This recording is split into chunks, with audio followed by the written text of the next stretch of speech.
Thank you for joining us today. My name is Lane Garner, LTA's VP of Membership and Education. We're excited to have everybody back. We are going into our second year of our Certified Travel Specialist program. Exciting was a few hours ago, we just graduated 47 in our inaugural class. We're excited to have them there. And this year, we're bringing back some great industry speakers and motivational speakers to talk to us about why this program is so important and to give them insight. But I would like to also thank our Louisiana Office of Tourism, our sponsor, and our partner with this. It's exciting to have all the travel counselors through the program like we did this year. We've got some others coming through the program. They've been a great partner of ours to go through that, so we're excited to have them here. This year, we're going through 4 sessions. We're going to have a lot of them virtual, but we're going to bring back our Lunch and Learn at Summit, which this year's Summit is in Lake Charles. So we're excited to go back in Lake Charles. I just remember last time we were in New Orleans, I got a beach towel. So we're going to Lake Charles. It was a blue one. It was awesome. So going back to Lake Charles to have our Lunch and Learn. Excited to have those people there. But today we're in for a treat again to have this person speak to us, and he's an incredible speaker. And I would say besides just a speaker, he's a really friend of tourism, especially to Louisiana. His name is Berkeley Young. Berkeley Young is the president of Young Strategies, a Charlotte, North Carolina company conducting customized research and strategic planning for destination management organization. Young's hands-on experience running a CVB, DMO, and managing a golf resort community gives him a unique edge when analyzing research data. Berkeley has conducted research and strategy planning with destinations of all sizes in 30 states and is currently working with destinations in Wyoming, Nebraska, Mississippi, New York, Texas, Pennsylvania, Virginia, Oklahoma, and Florida, as well as Louisiana. Berkeley is obsessed with understanding the behavior of travelers and how they make their destinations travel decisions. Taking that research into comprehensive plan to unify the destination's leaders is a favorite part of his client's work. He is a highly rated speaker of the travel industry and is known for his clever approach when explaining the most complicated data and trends. Without further ado, introduce a friend of tourism is Berkeley Young.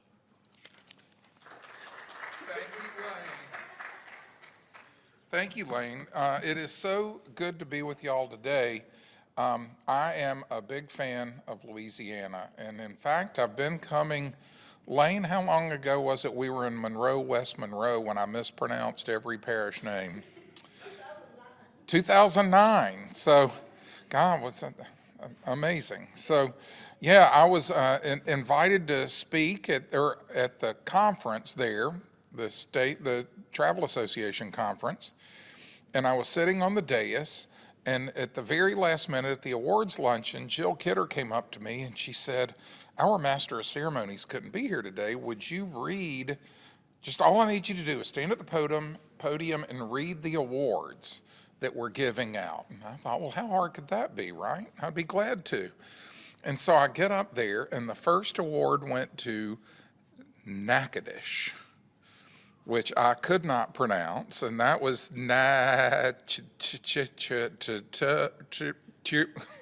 and everybody started laughing. And then the second award went to Atchafalaya, and it went on from, there was not a single syllable name, and there was Chapatoulas, there was, every award that year, if you had a 1-syllable name, you did not get an award, and and I finally got to the point where I said, I will now spell the name of the next award winner, and everybody was like, name that tune. Who could guess which parish won based on the spelling of the name? So I've been coming a long time, and I used to weigh about 100 pounds before I started eating in Louisiana, and I have eaten my way across the state. And if there is one state in this country that can hang its hat on food, it is Louisiana. And, Georgia tries to say they're the peach state, and, but you can't live on peaches, right? I mean, got to have something else. And so this is an amazing place. It is culturally significant. And what you all do in this CTS program and in your roles in the front line of Louisiana could not possibly be more important and more vital. Walt Disney said, if you want to control the experience, you control the entrance, that it's all about first impressions. So if you've ever been to anything Disney, Think about it. If you've been to Disney in the last decade, now they send you a whole box and everybody's wristbands and everything, so that the first part of the experience is even at home. That getting the family excited about going to Disney begins before they even leave the house. And so the experience is so vital to the traveler, and that's why people go. And over the last few years, people have asked me a lot, with the pandemic and everything else, will people keep traveling? Will they stay home? What happens if they stay home and they enjoy cooking so much and staying at home? Are they going to get hooked on staying at home? And what's the answer to that?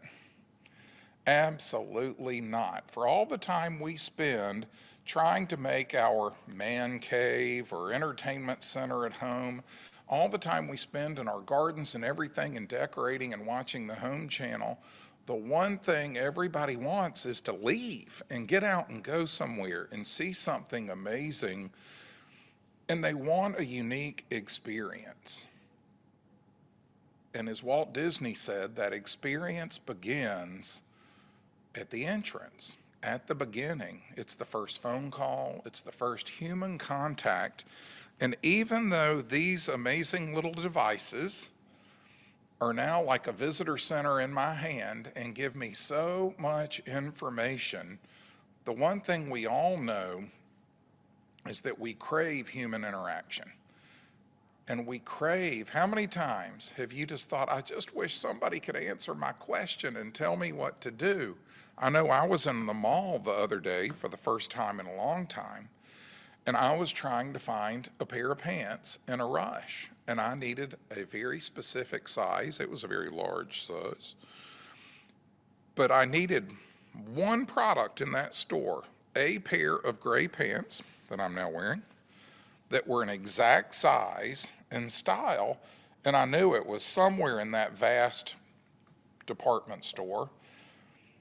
And I asked repeatedly, could someone help me find a pair of pants? It's over there.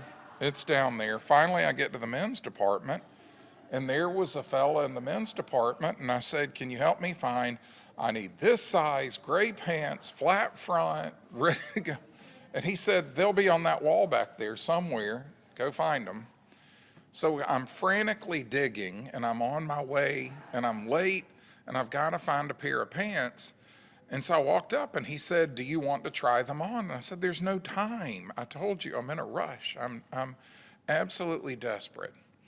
We crave someone to help us, someone to answer the question, which Walmart gets it, right? The greeter, somebody to greet you, somebody to control that entrance.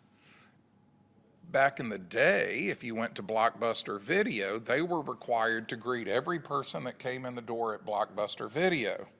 But it usually went like this. Welcome to Blockbuster, come on in. They never even looked at you. They were on the cash register working with somebody else, and just when the door opened, they'd yell, welcome to Blockbuster at you. Not a personal experience, not a great experience. So visitors crave that first interaction, someone that can help them. And the thing is, tourism is very important in Louisiana.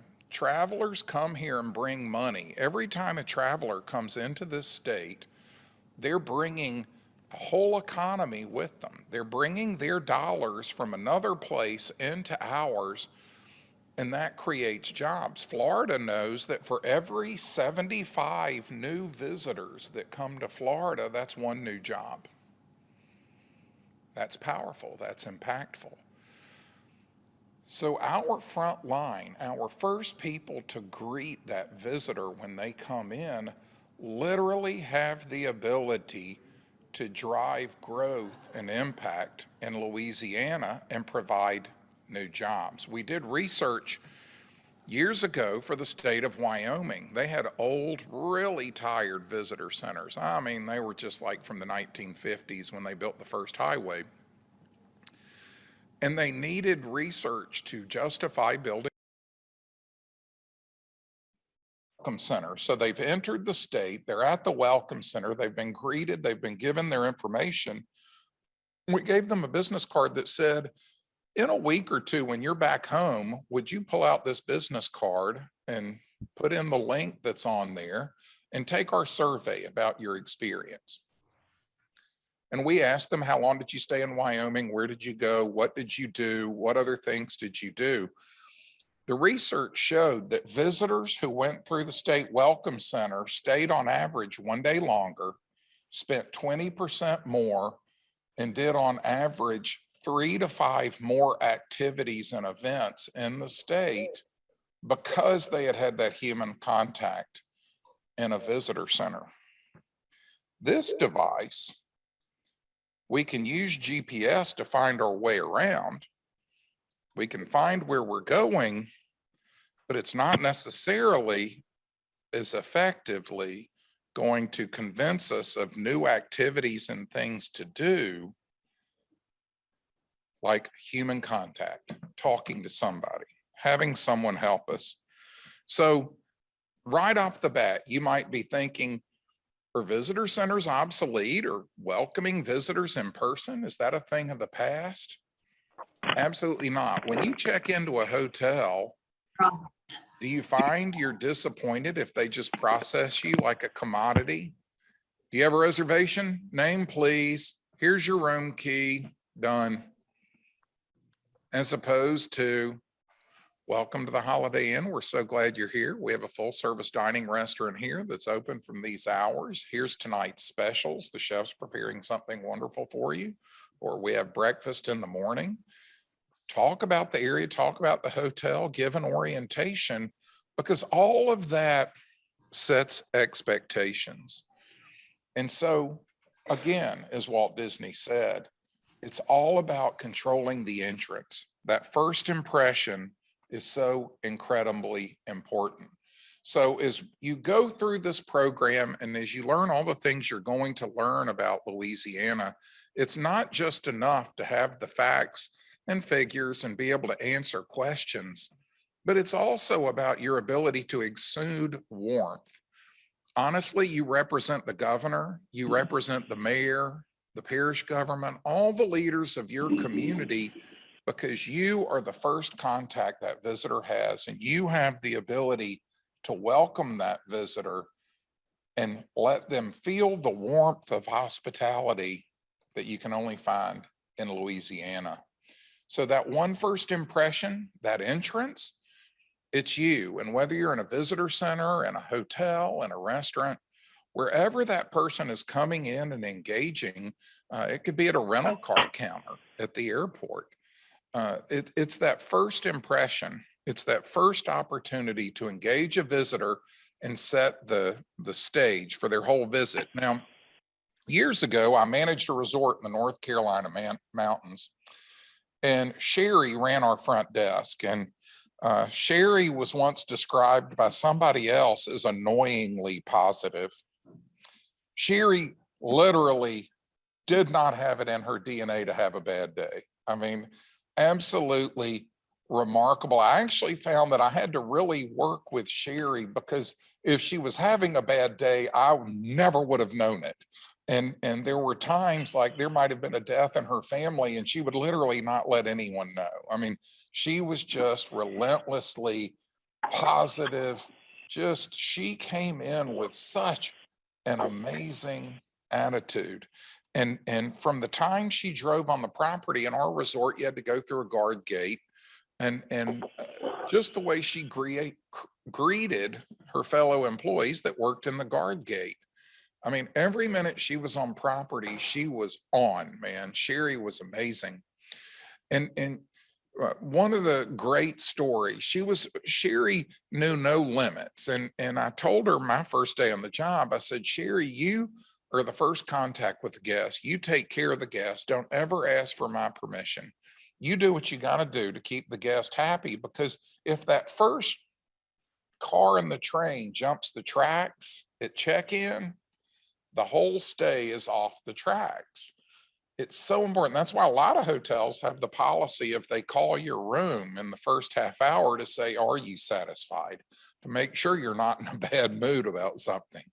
And Sherry knew that. She knew it intrinsically. And one of the great things she did was We had a rental program with a lot of condominiums, which meant everyone was a little different. And this one condominium didn't have a microwave oven in it. And it was a young mother with a baby who needed to heat baby bottles. And so Sherry called the security gate and had the security guard go to her house and get her microwave oven and bring it to the mother in that rental unit. And I mean, she just would go to great and crazy lengths. And one of my favorites was I had put in Golf Digest some new golf packages that we were promoting at the resort. And I had a bad habit. I was a typical marketing person. I would forget to tell the front desk what I put in the ads that we were out there. And this person called in and said, "Hey, I've got this Golf Digest with this ad and I want the Humdinger golf package." And she was like, "Well, mister, I've never heard of that one." But she said, "I'll tell you what, if you will send me a picture of that ad, I'm going to give you a heck of a discount for that and I'll honor it." And so sure enough, and that was back before the great internet, he had to fax in a picture of that ad Look at the and he baby. faxed it to her and she got it all squared away. And I walked in on Monday morning and she said, "Oh, Mr. Young, you just got to remember to tell me what you're advertising out there." Always positive, never critical. She didn't have anything negative to say. She just fixed everything. And she was just incredibly one funny day. We had a huge golf group. It was probably 36 men that were all coming to play golf, and they all flooded into the lobby at one time to check in, and they were all going to be 2 to a room. And we didn't have a rooming list. And so Sherry stood up on a stool at the front desk and whistled at them. And she said, "I need everybody to listen to me." She said, "I'm going to get your rooms assigned very efficiently here, but we got to work a few things out." She said, "I need smokers to the left, non-smokers to the right." She said, "Okay, non-smokers, go to the bar and have a drink on me. I'm going to work with the smokers." And she took the smokers. And she said, "Snorers to the left, non-snorers to the right." She knew everything they would complain about once they were in the room. And then she was, "Here are your keys," and off you go. "Here are your keys," off you go. She knew how to efficiently assess. Nobody trained her. There was nowhere in our corporate training manual to do that. She figured out how to be resourceful, how to handle the guest experience, to own it and take charge of it. She absolutely knew that if that train jumped the tracks, you had to get it back on as fast as possible, and just don't give anybody the opportunity to have a bad day when they were there. So let's think about people arriving in Louisiana.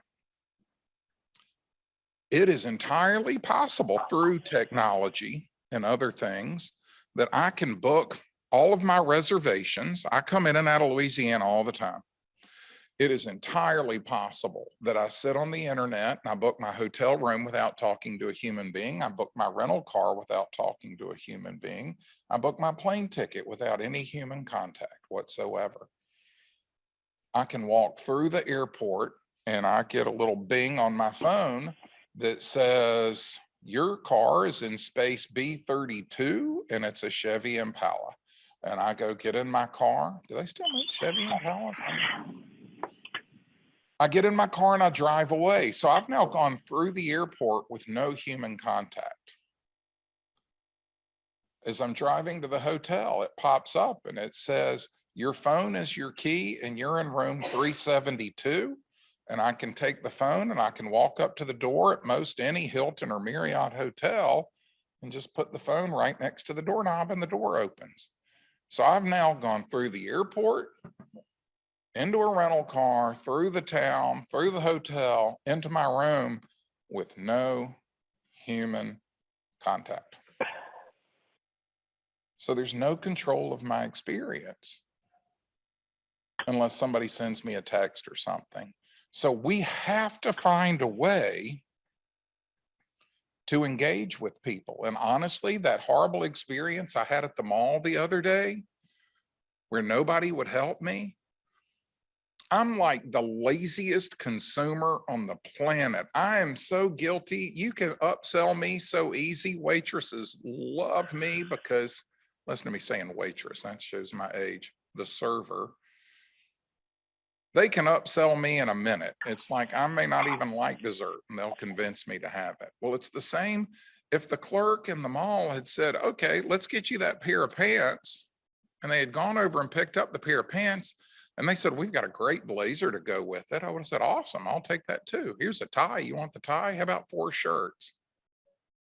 Put it all together. I'm such an easy consumer, make it easy for me. And Amazon does that, right? If you've ever bought on Amazon, they'll come back a week later and say, based on your purchase of this, we recommend you buy this. Or, hey, it's been 30 days since you bought that 30-day supply of dog food. Do you think it's time to buy more dog food? And while you're at it, would you like new dog bowls? I mean, they do all that with computers and technology. We have to do it with human beings because people are not coming to Louisiana for a tech experience. They are coming here for a human experience. And we have to connect with the people at every chance we get and make sure they have a warm and personal experience while they're here. However they come through Louisiana. If you look at this map of the different entrance points, et cetera, we have to make sure that they are engaging with people and getting the information they need. We're going to talk about this in a little while. How many of you have always lived with the GPS in your phone? I know I grew up in the world of maps and I lived with paper maps. I love paper maps. I think they're fabulous. But about a year or two ago, I've worked in Wyoming for years. I do a lot of work in the state of Wyoming, and large portions of Wyoming don't have cellular service because, well, they don't have people. I mean, they don't have light bulbs. I mean, it is out there. And I'm driving across Wyoming at night and my phone won't work.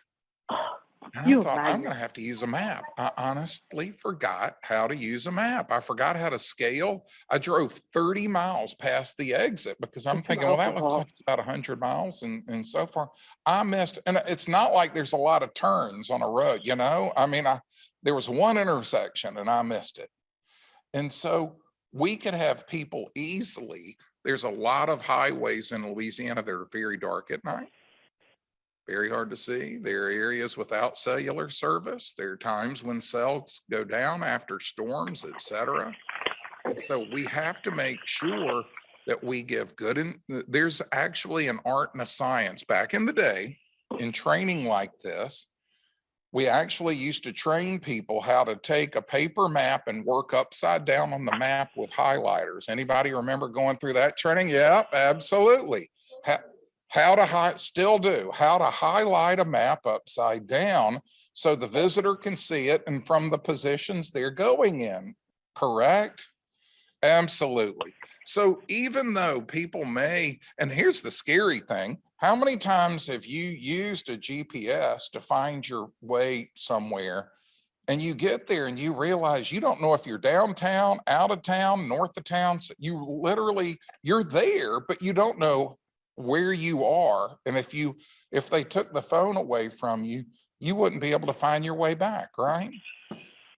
And so we have to still know how to use maps and how to give instructions because, you know, it's a fact. If you had 2 people come in your visitor center or your hotel, wherever, and if you said, well, it's down the road a bit, if they're from Texas, they're going to drive 50 miles. And if they're from New York, they're going to go half a block. Because down the road a bit means something different based on where you're from and what your perspective of down the road a bit is.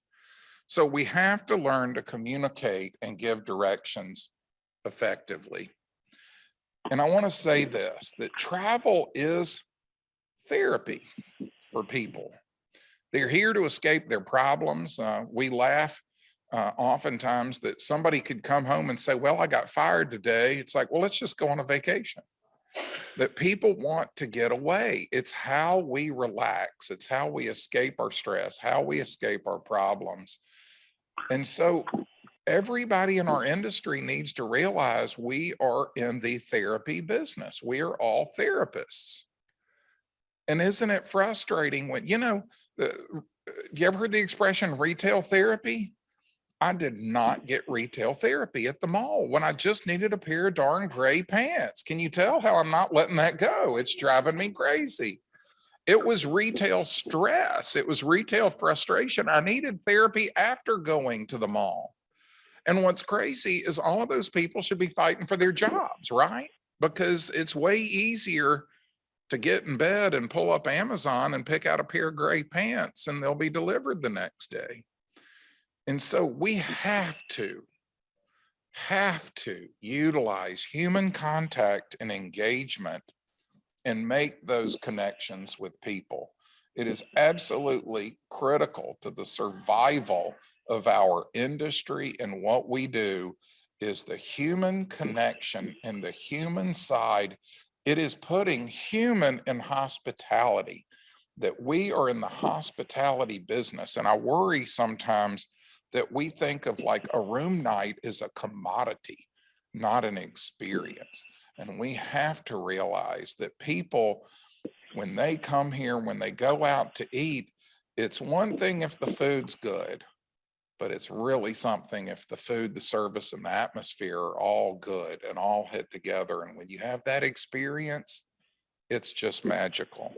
So we have to pay attention to the total experience. And attitude is everything. And I'm going to let y'all read that because it's so far away from me, I couldn't possibly read it if I tried. But Charles Swindoll, if you ever want to read anything good that's motivational, read anything that he wrote. He was a remarkable person. And he understood that attitude was everything. I'm a road warrior. I'm in a hotel 3 to 4 nights out of every week. Not too long ago, I was sitting in the front lobby of a hotel. And the front desk person was busy working, and I'm sitting right opposite the front desk. And one of the housekeepers has clearly punched out on the time clock and is walking through the front lobby to go to her car. And in her mind, she is off duty. She has punched out.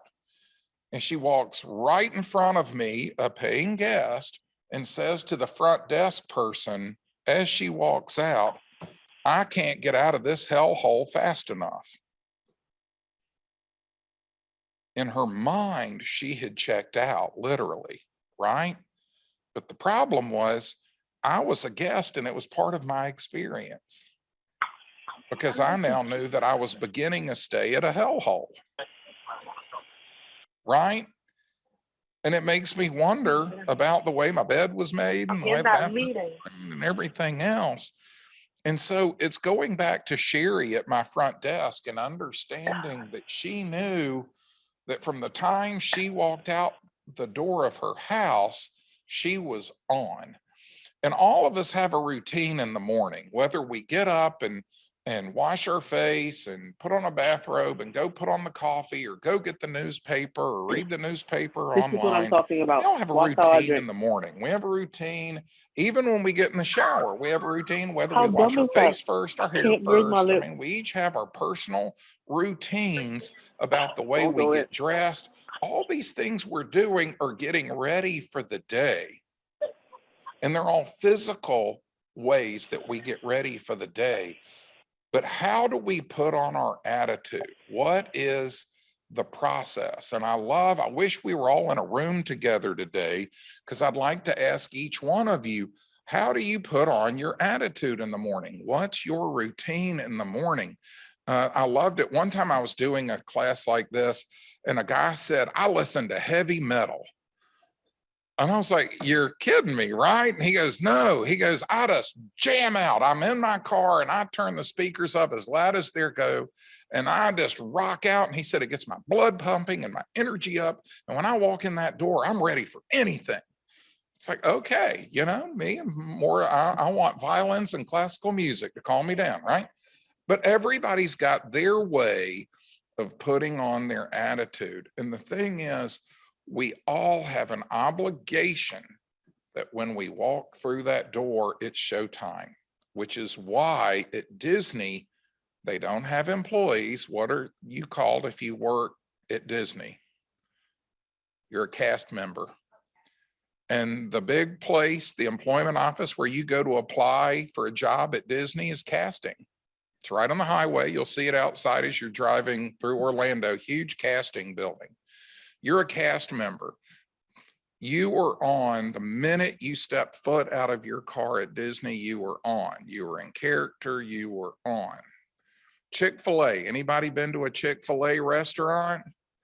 Absolutely amazing to me that every day of the week, there's every other chain restaurant in the world across the street from Chick-fil-A, and Chick-fil-A is running 2 drive-through lines with their cast members standing out in the heat or the rain or the snow, working in the parking lot and being perky and positive and upbeat, and there's flowers on the table and it's good food.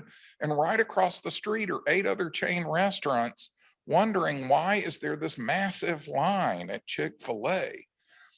They're serving chicken and French fried potatoes, and it's chicken on a bun, and it's real basic food. But it's food with an attitude. It's prepared with an attitude. It is served with an attitude, and it's an attitude of caring. And that is at the very core of what we do. If we are going to be in the hospitality industry, if we're going to be hospitality people, we have to care for the guest, care for every visitor. We just can't afford to be jaded, not for a minute, not for a second. We have to be on. And if you're not on, you need to take yourself out of the situation and go take a little time out and take a break and refresh yourselves. So I welcome you all to this remarkable program. This is going to be a great journey that you're going to go through together. And I can't thank you enough for all you do and for being a part of this, because you are the heart and soul, the front line. You are the welcome. You are the first experience in hospitality, and it just couldn't be more important to everyone in this industry. And I thank you. Lane?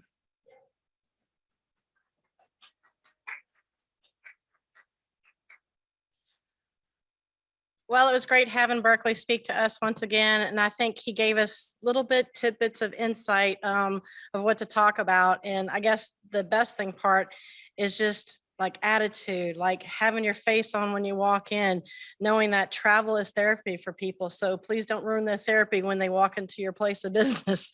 Have the right, mindset. It was kind of incredible in the retail world, Berkeley, where I was at Sam's and Walmart and I had 600 people deal with. I used to put a picture, like a mirror, and when they came in the back door before they punched in, and on that mirror it said, "You need to smile when you walk in. You're at a different place. Today is going to be a great day.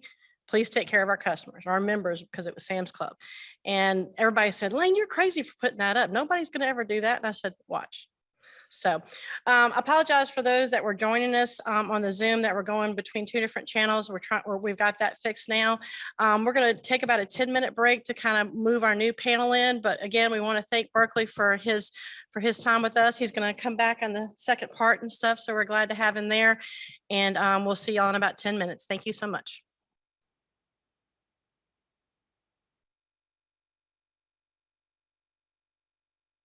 Okay, everybody, we're going to get started for our second panel discussion that we're going to have for you today. And I'm excited to welcome some great industry leaders that we have, and our facilitator for the meeting, Ms. Tori Davis. Tori Davis is going to go through from Russ and Lincoln CVB and kind of introduce her group. And I'm going to head off to the side because I'm playing part of the group today.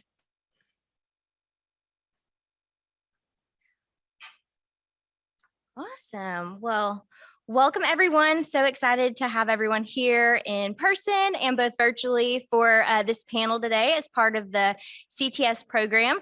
So glad you took time out of your busy schedule to complete this certification. I know everyone plays a vital role, as frontline staff and boots on the ground. Oftentimes the people who participate in this program are first impression of a destination. So you have such a important role in interacting with visitors. I know since you're in those roles, I don't have to tell you how different interacting with visitors has been over these last few years. We've pivoted, we've shifted, we've adapted, we've done all the things, all the verbs. And I think now everyone is just ready to move on, look to the future. And so that is what we are going to be doing in this panel discussion today. So we are going to talk about today's visitor, their preferences, their tendencies, some best practices when accommodating them, and then, what the future of today's visitor might look like. We have a great representation from all over the state, all sectors of the industry here with us today on our panel. So I'll kind of quickly introduce them, and then we'll run right into it. You do have in your packet, there should be a full bio on all of our panelists today that you can read further. So I'm just going to introduce their names. So we'll start on the far end, representing Miss Kim Prez is Lane Garner. So Kim sent in some of her answers to these questions. Kim is the Senior Vice President of Tourism for New Orleans and Company, proxy Lane Garner today. So excited to have that representation with us. Then we have Mike Roebuck. Mike is the Chief Sales Officer for Lafayette Travel. Next to him is Mr. Eric Zartler. Eric is the Senior Vice President of Sales for Visit Lake Charles. Then we have Ronnie Rawls. He is the General Manager for Hampton Inn and Reston. And here on the end with me is Mr. Ralph Calhoun. He is the Executive Director of the Beadenhard Museum and Gardens over in Monroe. So lots of diversity on our panel today, and excited to go ahead and jump into it. And we're early, guys. We're doing good. Awesome. Okay, so we are going to start with Kim/Lane down at the end. I'd love for you to share a little bit about what Kim said. You know, being in a large market, what are some of the broader takeaways that you/Kim has about today's visitor and what their preferences and tendencies are? Okay, everyone.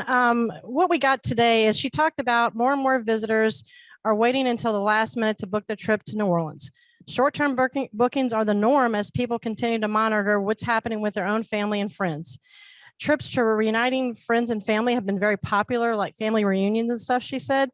Too many people from their loved ones being so far away that they've wanted to get back with them. So they've seen a really uptick in the small reunions market and friends trips. And no doubt wedding plans have been just crazy this year, major increase in 2022. And it's a lot of small weddings. It hasn't been really big weddings because that's just what they have available. She says that today's visitor from the US, with fewer international travelers ramping up their travel plans, we anticipate the spring and summer that changing with more international. And she's hoping that that'll come. Today's visitor from New Orleans is driving more than they're flying. She said the driving markets of people coming in is just much stronger. They can tell that also by the gas. There a lot of gas sales are going up like crazy in New Orleans.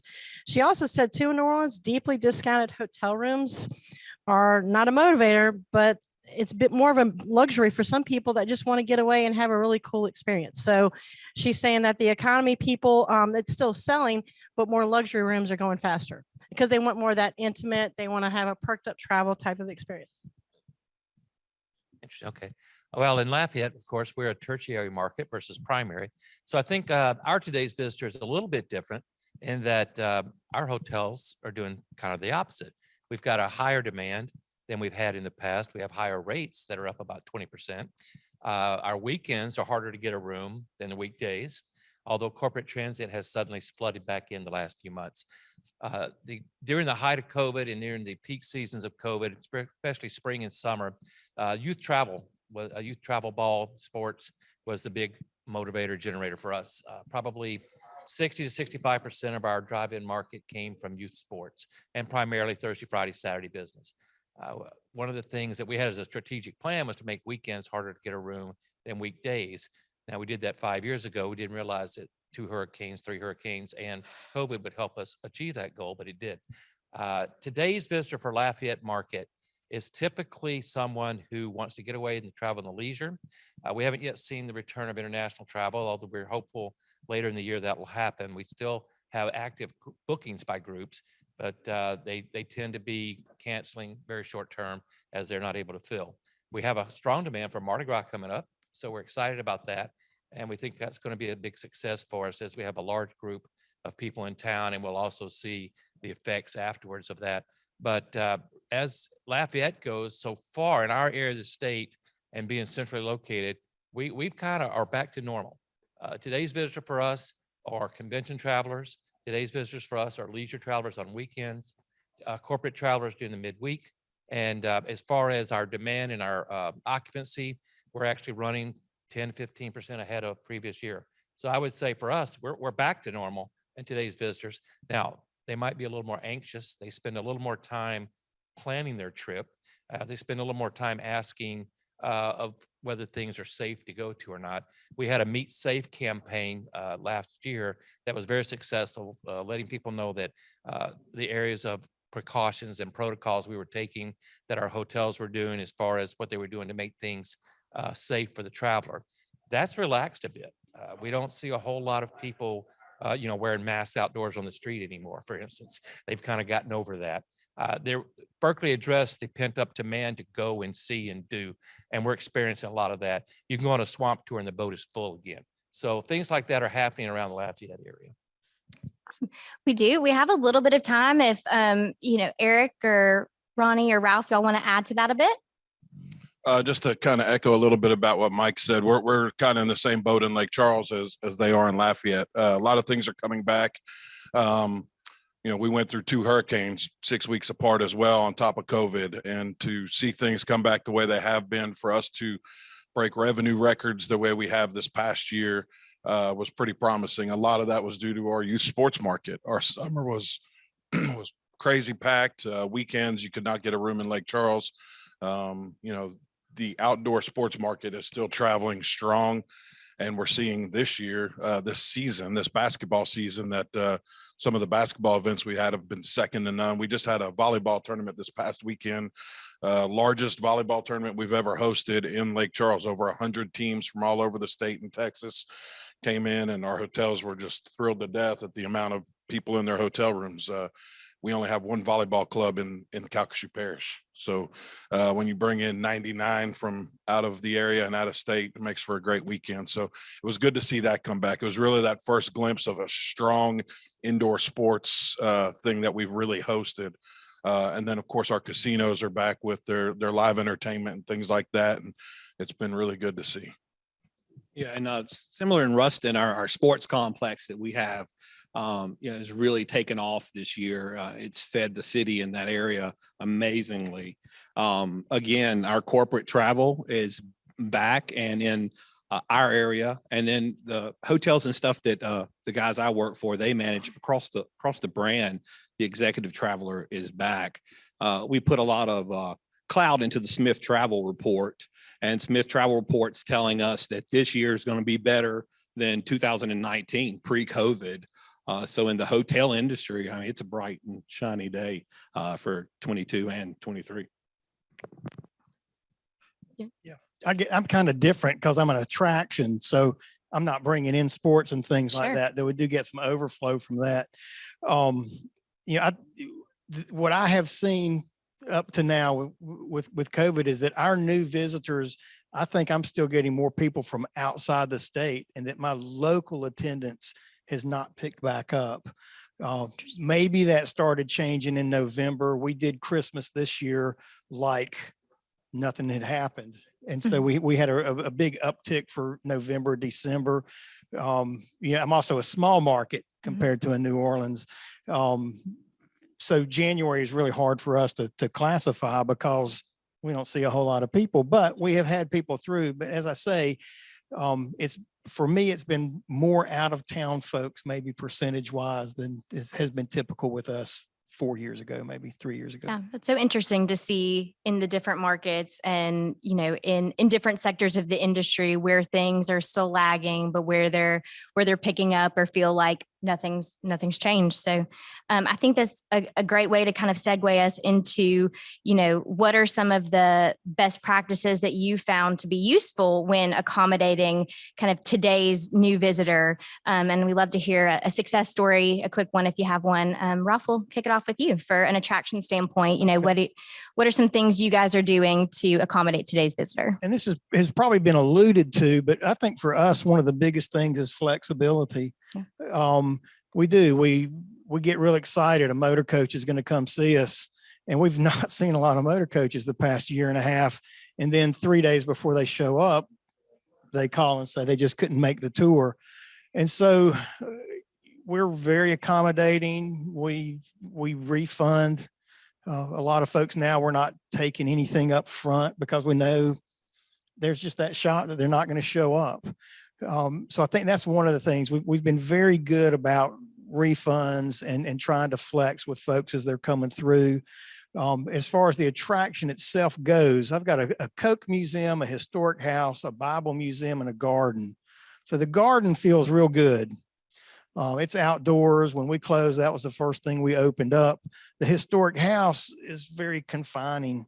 And it was months before we reopened the upstairs. And even for Christmas this year, on the nights that we had big events, we just didn't open the upstairs. So and staff wanted to, but I said no, because I felt like people didn't want to be in those confined spaces.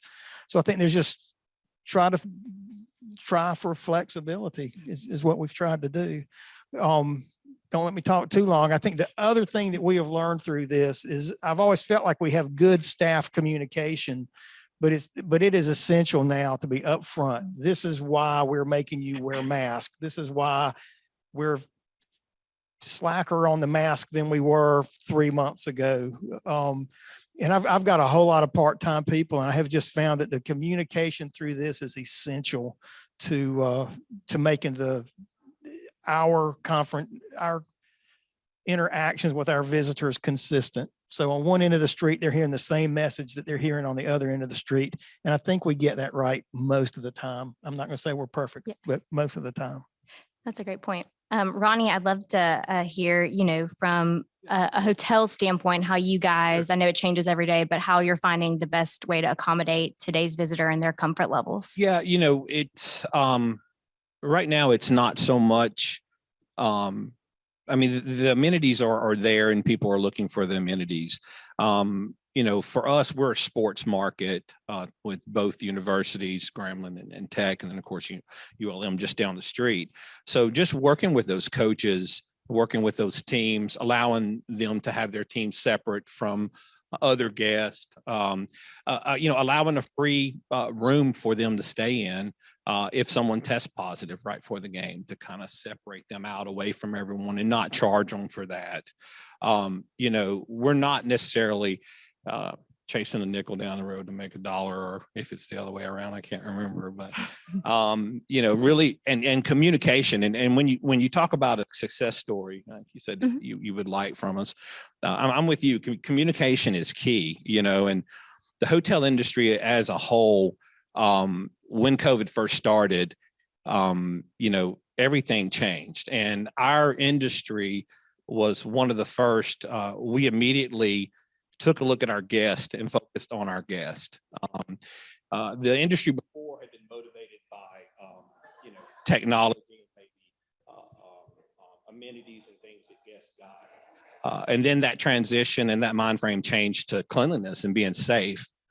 So we as an industry started focusing on how can we take care of guests, how can we take care of our employees. And in doing that, we built confidence in our guests, which was extremely important.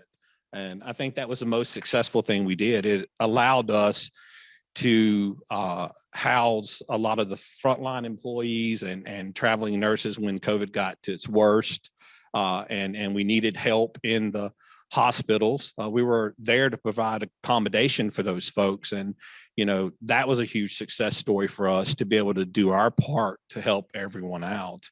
Again, moving to what you had said earlier, because we were willing to change and adapt very quickly, and set those precedents with our guests.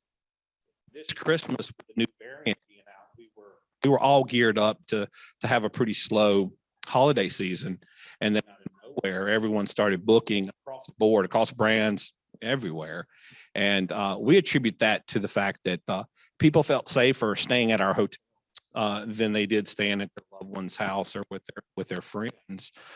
So when you talk about a success story, I think, as most hotel people can agree, our success story was being able to change, adapt, and to communicate that with our guests. I think that's such a great point about kind of shifting from an amenities focus to more of a safety focus, and then communicating that within your staff, but then also communicating it out to your guests and to your visitors, Ralph, on your side. So Eric, I'd love to know from more of a sports side, how has that also, how have you seen that come together, and what are some successes that you guys have had with making those accommodations? Honestly, not much different than what these two guys have already said. I kind of work with my clients and work with our hotel partners and our sales team. And I call it POF. That's not plenty of fish for you single people. It's patience, over communicate, and flexibility. So well, I'm not on it. So. I like that. For the record. So patience, just, be patient with the customers coming in, with the guests coming in, with the teams coming in. You never know what's changing in their lives, if they have a family member who may be in the hospital with COVID or what they may have went through recently. Over communicate, kind of to your guys' point. We send out something much was like we'll send out for the annual meeting. Here's what to expect. Masks are optional. Here's the current rules. Here's everything. And then the flexibility. We have some tournaments where unfortunately we've had some players and coaches and things like that test positive the day they're traveling to Lake Charles. Sorry, can't come. And instead of the hotel saying, oh, well, sorry, past the cancellation time, you got to pay for that first night.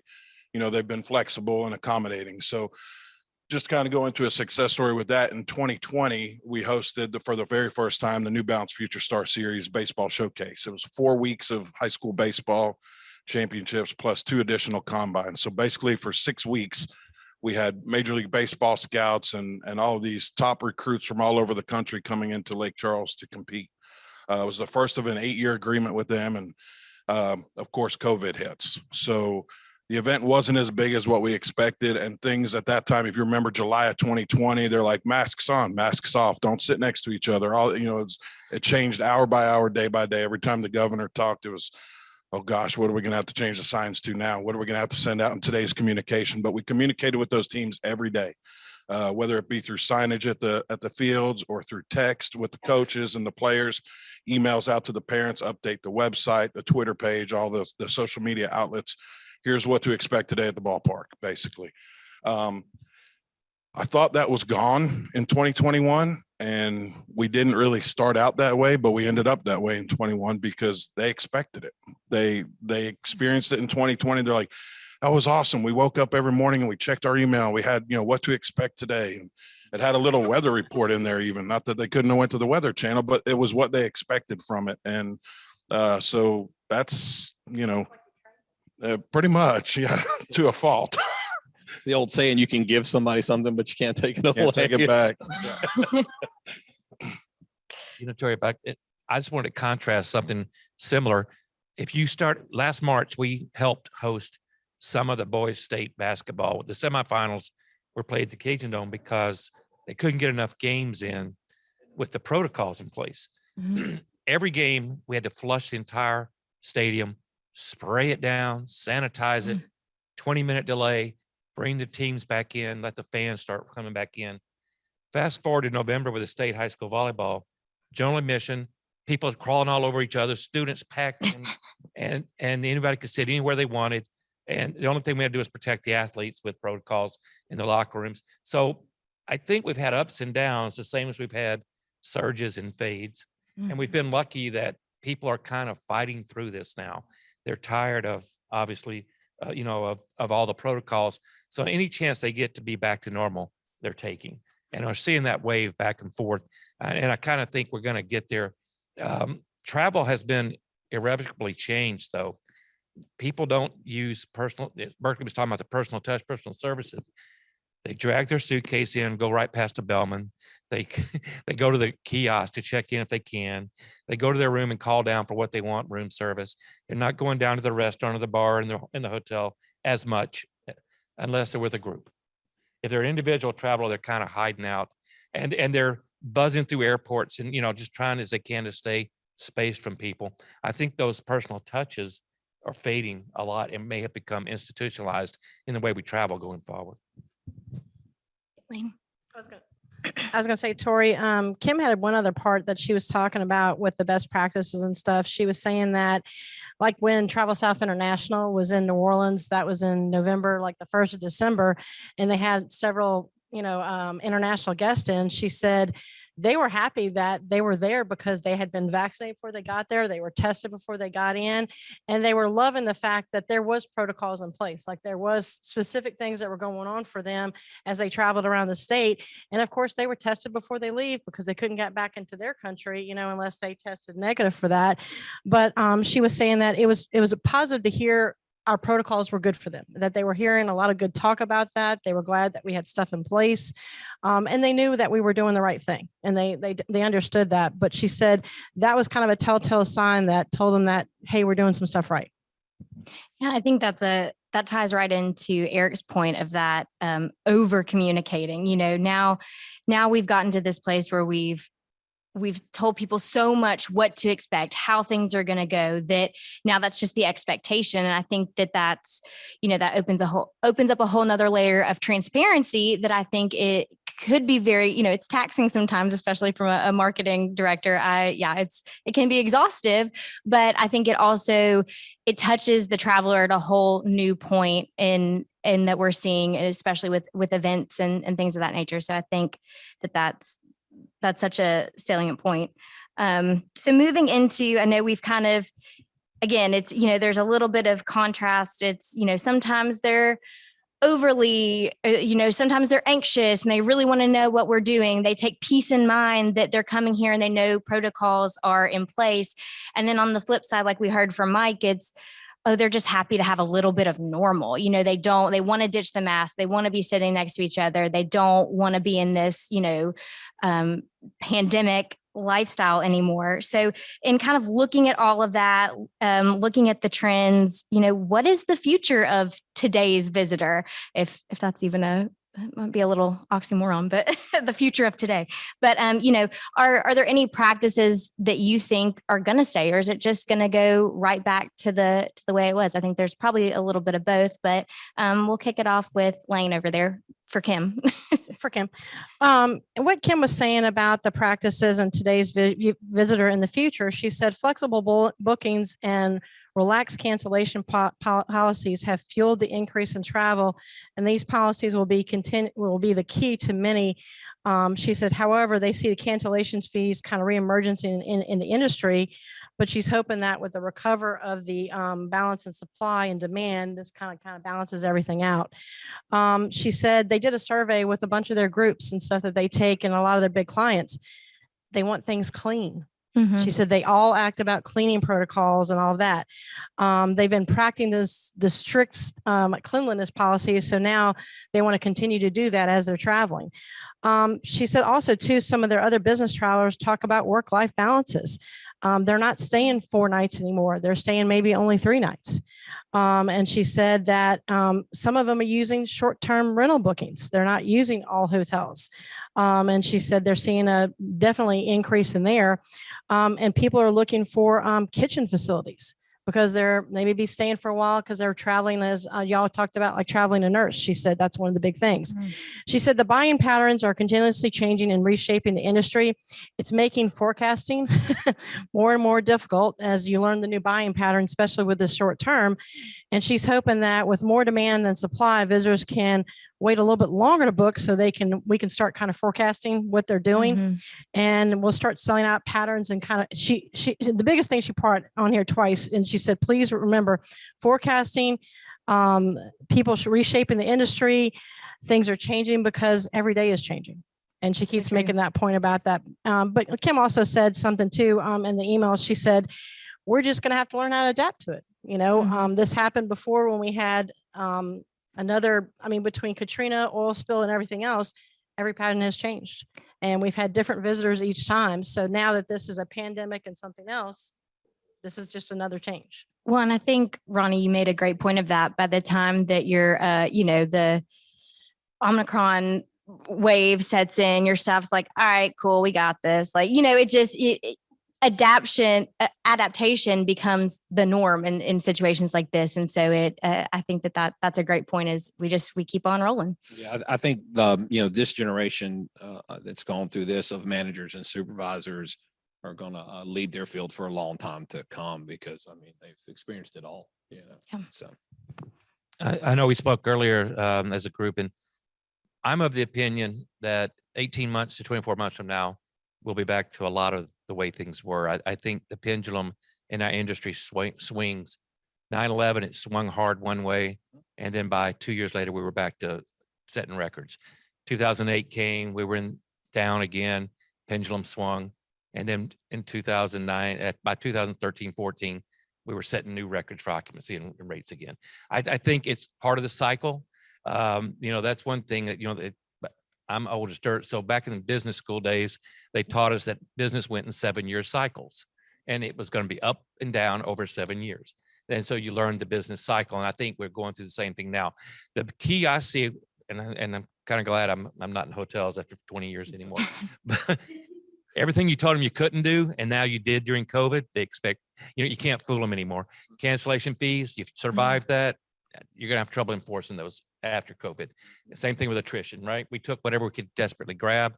That same thing after 9/11. It all happened that same way, right? That's where the days of 1 per 10 comps and 14 suites for all the key people came from. Before that, you paid for every room. So we've opened the barn door, and how are you going to get them back on the farm once they've seen Paris, correct? So I see that as the future of our industry. We'll get back to normal, but a lot of the things normal will have a new bar set for it. I think for our travelers, we get a lot more inquiries. I'm lucky 2 of my leisure travel people are here in the audience. They ask for more outdoor activities when they come to the visitor center. I think for our group leisure travel, 25 to 30 people on a bus instead of 50 may become the norm. They're going to spread out, and they're going to maybe have more buses, but fewer people to a bus.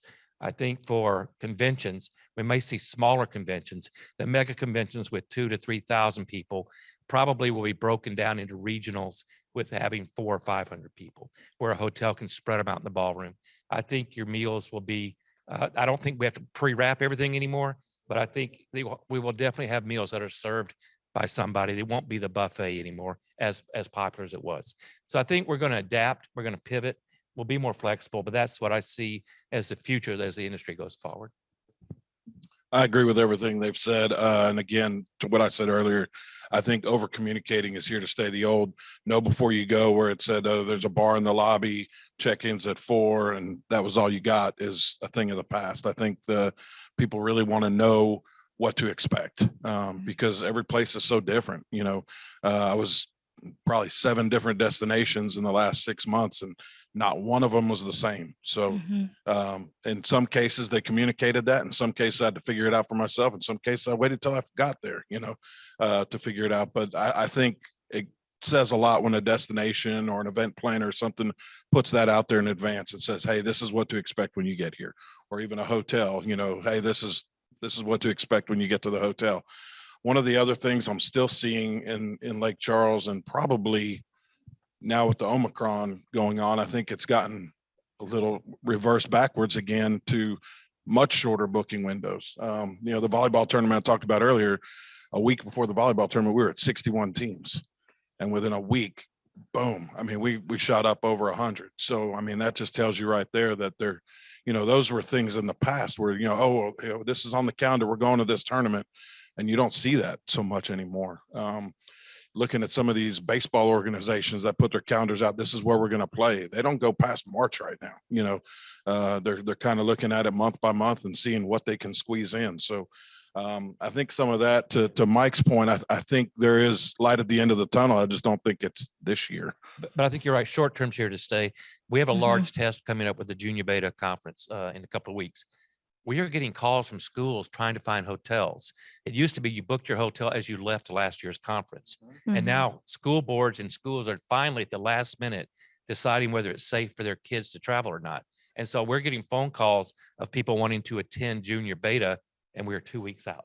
Never would have happened in the past. Exactly. And to your point earlier, also on attrition, just in the last 2 weeks alone with one of our properties, we've had clients just dig their heels in the sand and say, we're not signing any contract unless attrition is at 80% or below. And at the same time, our hotel properties are going, no, our attrition's at 90%, take it or leave it. And, you end up with this Western standoff. And, at the end of the day, the hotels ended up doing the right thing, but gosh, it took 2 trains and a bus to get there. It was insane. Brands are trying to hold the line, right, Ronnie? That's exactly right. And like you were saying, it was typical for us to set drop dates on groups 3 weeks out. Book it before 3 weeks. And if you don't, then you don't get that special rate.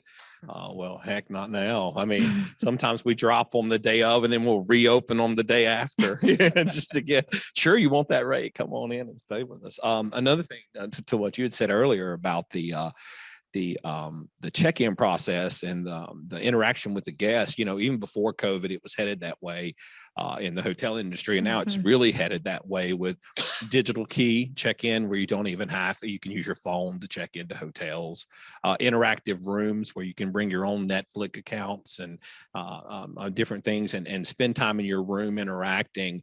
We had seen before COVID where people were trying to push out of the rooms and go into the lobbies. So we were focusing on giving them a lobby experience. And now with COVID, we went back to focusing on giving them the room experience. So, we do what we have to do. So, But some of that, doesn't that encourage the expectation of the cleanliness of the room increases your labor cost, but increases rate for the hotel? It does. And, when we talk about the growth that we're expecting to see in the industry this year, that is contingent on ADR. More so than occupancy, which is our average daily rate. We're charging more and people don't mind spending it if they know that they're going to be in a safe, clean environment, especially the sports teams. They have to protect those athletes. And so if one gets sick, they all get sick. So, yeah, you're right. I guess the question I was going to ask real quick, Ralph, Eric and Mike both, and as far as Ronnie, are the parents expecting that standard of cleanliness for our teams, for groups, for anybody in between? Is it just that high expectation, like I need to have this in my room? I mean, I know, Ronnie, you probably had the tape on the doors that it was clean, and when you broke the tape, now it's your room and stuff. Do you think parents are expecting, if they're sending their students out, whether it's ball or not, Eric, I mean, some are ball, some are educational groups that are going doing things. I mean, do you think they're going to expect that level now? I do. And I can tell you just from our high school events that we host and things like that, I can't tell you how many pictures I get of, oh gosh, there's a long black hair on the counter in the bathroom. Yeah. And one guy that stayed in the room is bald and the lady's blonde. Like, how did this hair get here? And I'm getting that picture at 10 o'clock at night from somebody fussing. And we went to the front desk and got a new room. I don't know. It's still elevated. It's extremely elevated. Yeah. That was a text 2 weeks ago I got when we had a tournament in town, a basketball tournament. I don't know what you want me to do about this long black hair on your counter, but and they had already been in the room for one night. So maybe it was the maid that came in and refreshed their toiletries or whatever, because that's starting to come back a little bit too. Right. A hair fell out and fell on the counter, and these people just freaked out and went and got a new room. We didn't get those before. We got the ones where, hey, there's something wrong with this room, and it was legitimate. Now they're for what they're paying for the rooms. I mean, rates are at an all-time high right now. So Expectations always go up when rates go up. Yep. Yeah. That's extremely right. Yeah. And one of the things, hotels live and die by their service scores, what their guests say about them. And that's how we judge ourselves. And, I'm not going to call any names or brands or anything, but what we've seen, where some of the franchises have even had to adjust their scale, because again, guest expectation is higher. They're paying more. And then, like you had said, the smallest little spider web in the corner, is someone calling and giving you a fail on your room when they may not have even noticed it before. So, personally, I checked into a hotel a couple of weeks ago and there was a starburst under the bed, but it was still wrapped and I was hungry, so I ate it. I hope that was my hotel. Classic. He was on. He registered on Priceline. Don't worry. They charge for those, I think. Free in my room. Okay. That's It's a mint on the pillow. amenities. Yeah. I think that's a great point, though. I think we've all had moments, or at least I've had, where you're watching a show, where you're scrolling through pictures on Facebook and you see a crowd and it's like, ugh, you're just going, oh, we were that close before, it's like we didn't have bubbles back then. So I think that there is a mindset in us with all the hand washing and the hand sanitizer, and that, there are just some of those things that I think have become habits now, and mindsets of just higher expectations. I know some of our our restaurants, man, they were cleaner than they'd been in decades during COVID. And we appreciate that, right? You're like, wow, this bathroom sparkles now. I couldn't even see the floor last time. So I think that that's a great point about how, higher rates, higher expectations, and, just really that mind shift of once people get a taste of this standard, it's Pandora's box, exactly like Mike said. You really can't go back on that. Ralph, I'd love to know, really, you have such a unique perspective from an attraction, a museum standpoint, how you think. I know it's hard to project with things, as Kim sent in her email. It's because it's changing every day. But what do you think are some of the things that are going to stay from an attraction standpoint? Well, and I don't know if this is funny or not, but it used to be in restrooms, we had employees must wash their hands. In our restrooms now, we have this whole thing about what we want our customers to do. Wash your hands, dry your hands. That's been up for a year and a half, 2 years now. I mean, we're asking them also to be clean. I don't know if y'all are doing that in hotels or not, but we are asking our folks to be clean.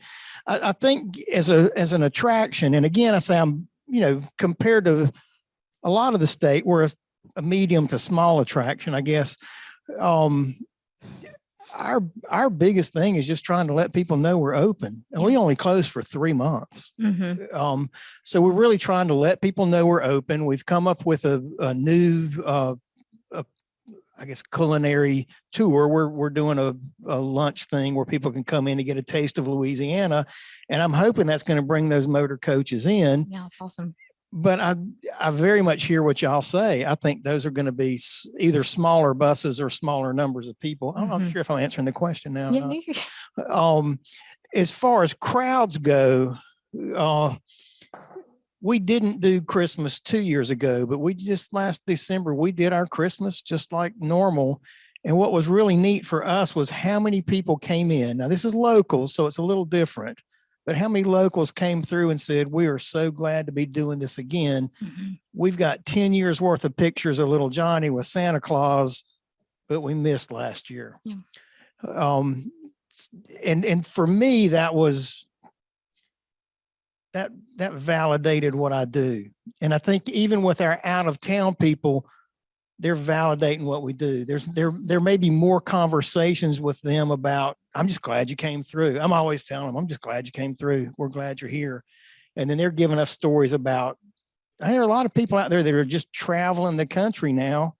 They're working virtually, or they've quit work and they're traveling. And that may be the new visitor that we were trying to define. We've got all our old visitors, but then we've got this new group of gypsies that are just kind of going around, and they can work, but then they can also come and visit us.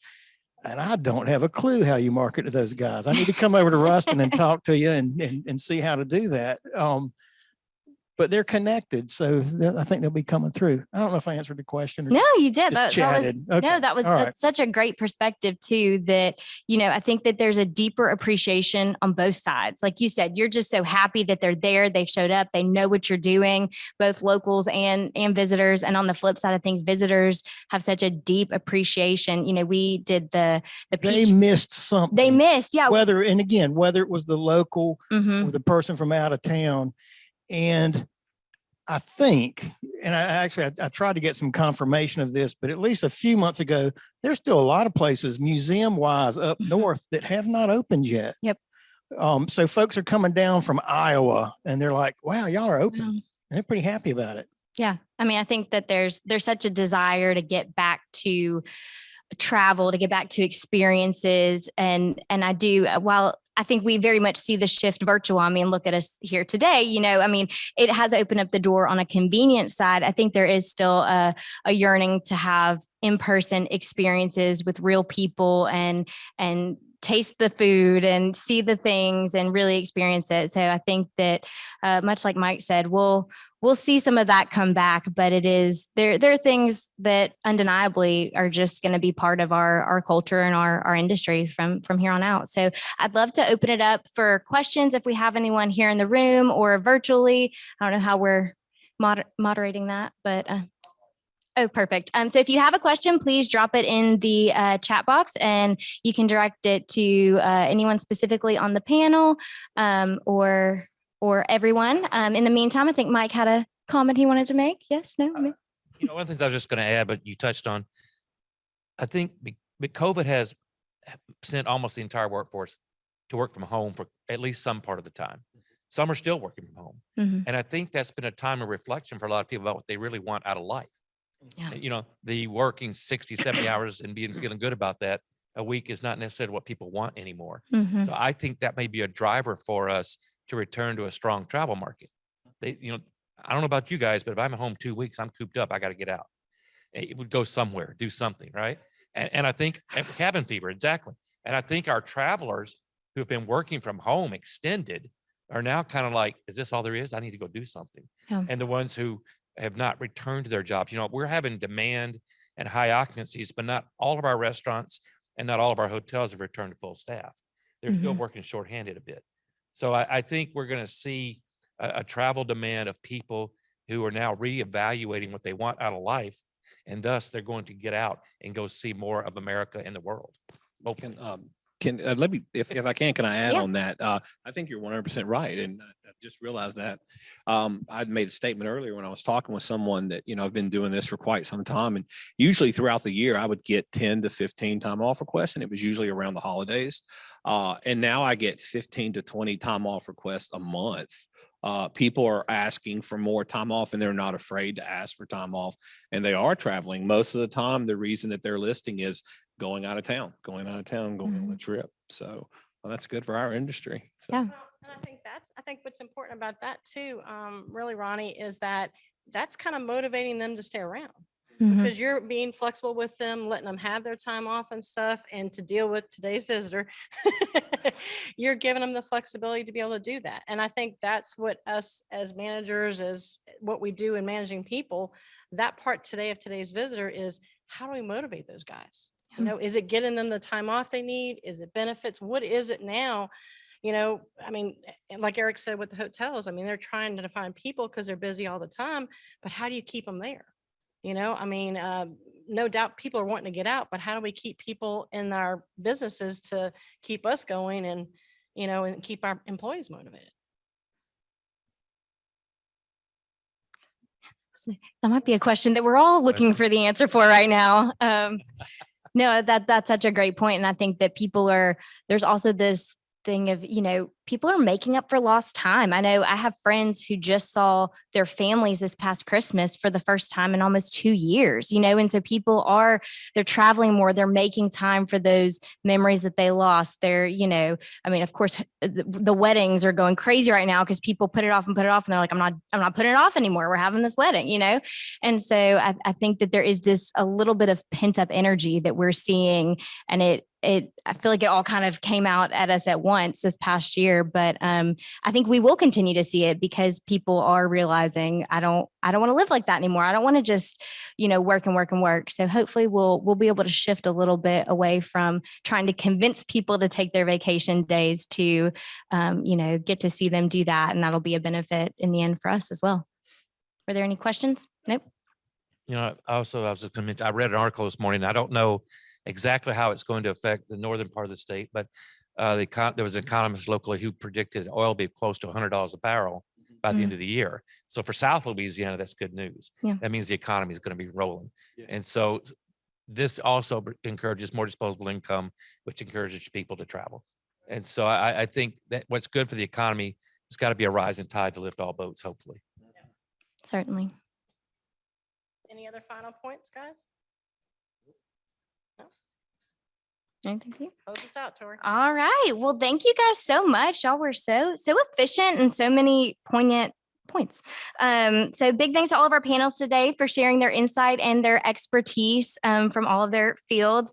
I hope this provided some good information and helpful tips for interacting with today's visitor, you know, having an idea of what might possibly be in the future for us in our industry, and something you can all take back to your organizations to actually put in practice and make life and work a little easier. So thank you guys, and good luck. Thank y'all so much for participating. We appreciate it so much.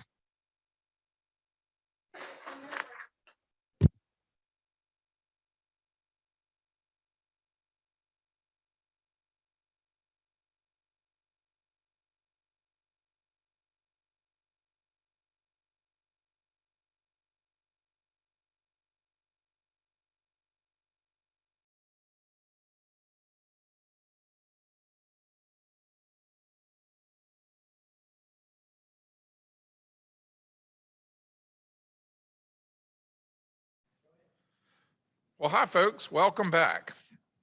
We're coming to you live from Alexandria, Louisiana.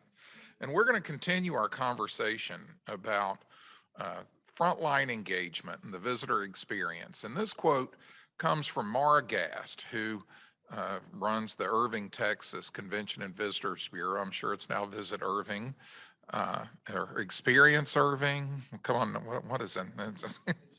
It's still, okay, it's still Irving CVB. All right. But she said, if you build a place people want to visit, you'll build a place where people want to live. You build a place where people want to live, you'll build a place where people want to work. You build a place where people want to work, you'll build a place where business has to be. And if you build a place where business has to be, you'll build a place where people have to have to visit. And what it means is for years, as travel destinations, we kind of separated ourselves from other forms of economic development. And we kind of took our dedicated funding source and we went off in a corner and we hid with our money. And then we realized, but we're not on the team. We're not part of the community.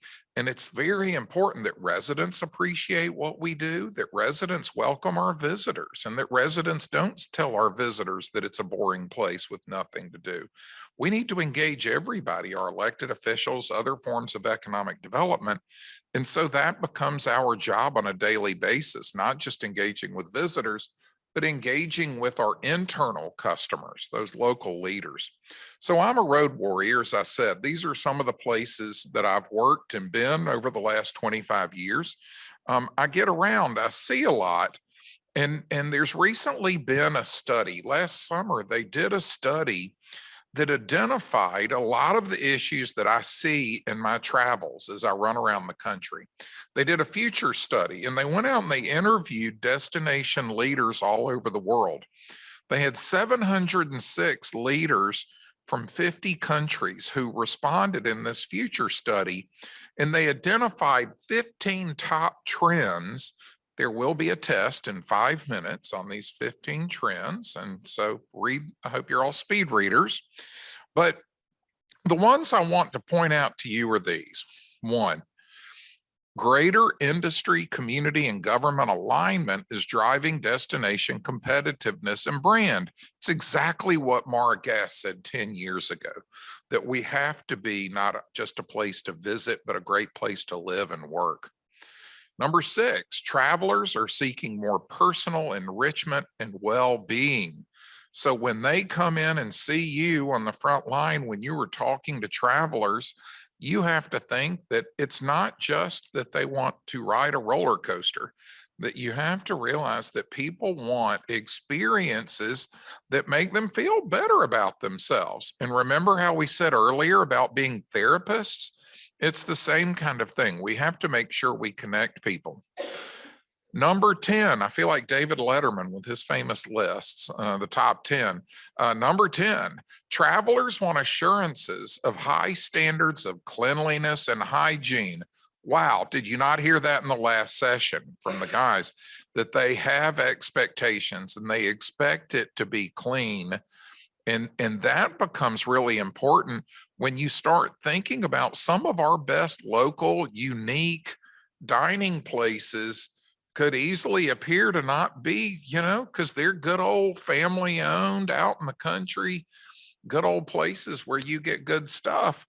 But sometimes, if you go to a place where they're serving crawfish and all, it may not seem like you're at the cleanest, fanciest place, and yet it is. It's just we have to explain to people how it's different.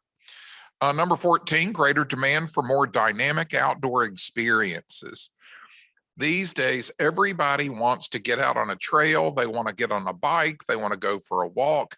If you talk to most hoteliers, they'll tell you that not many people use that exercise room in the hotel anymore that has a treadmill and all that stuff, that people want to get outside. They want the hotel to have a real bicycle that they can get on and go. And it's funny, for years when I talked to destinations about this and I said, you need to provide bicycles, they would say, oh, liability. We just can't possibly. The liability insurance would be a nightmare to let people ride a bicycle.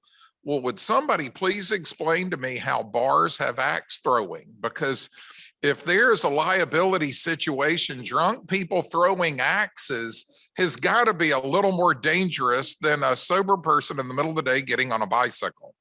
And so you can get insurance for anything if you can get bar axe throwing insurance. So we have to get past these obstacles and realize that visitors want to get out and go. So hopefully, if I come to your area and you tell me there's a great trail system for riding bikes, I hope you can tell me where I can rent a bike, because the odds are I didn't bring a bike with me. And if there's a great lake or river or bayou for paddling, I hope you got somebody that can rent me the kayak or the canoe, and that you can get me connected with where I actually buy the clothes that I need to go ride a bicycle or kayaking. And all of that is monetizing the experience. So it's not just tell me to go for a walk, but rent me the equipment, sell me the clothes, get me out there. And then business and event customers want better collaboration with destinations. Yes, they too want to engage and do these things. Business travelers at 5 o'clock, they want to get outside, go for a run, go for a hike. In fact, Lubbock, Texas calls 5 to 9 p.m. the magic hours, because they know that if you want people to spend the night, you better give them something to do from 5 to 9 p.m. Otherwise, they'll think, this place is boring. Let's just drive on to the next town. So make sure you have answers to those questions. That same study identified organizational roles for the tourism bureaus. And I want you to look at what's now number 11 and is moving up to number 8, visitor experiences and services. So if you think that visitor centers are things of the past, you need to think of a visitor center as a selling showroom. It should be a dynamic, active place.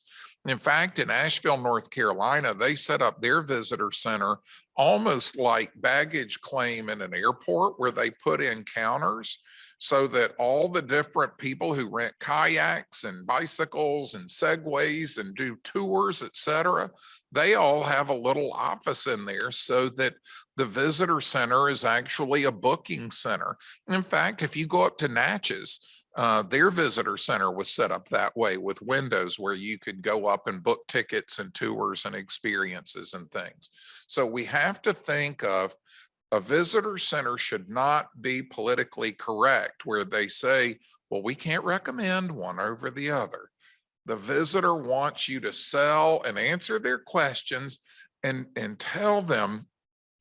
The other night, I went into a restaurant in Louisiana, and I asked the lovely server, who could not have been cuter, I said, what do you recommend on the menu? I said, I'm from out of town and I really want to get some local food. And she said, well, a lot of people want to get the jambalaya, but I'm just so sick of that. I'm from out of town. I'm not sick of it.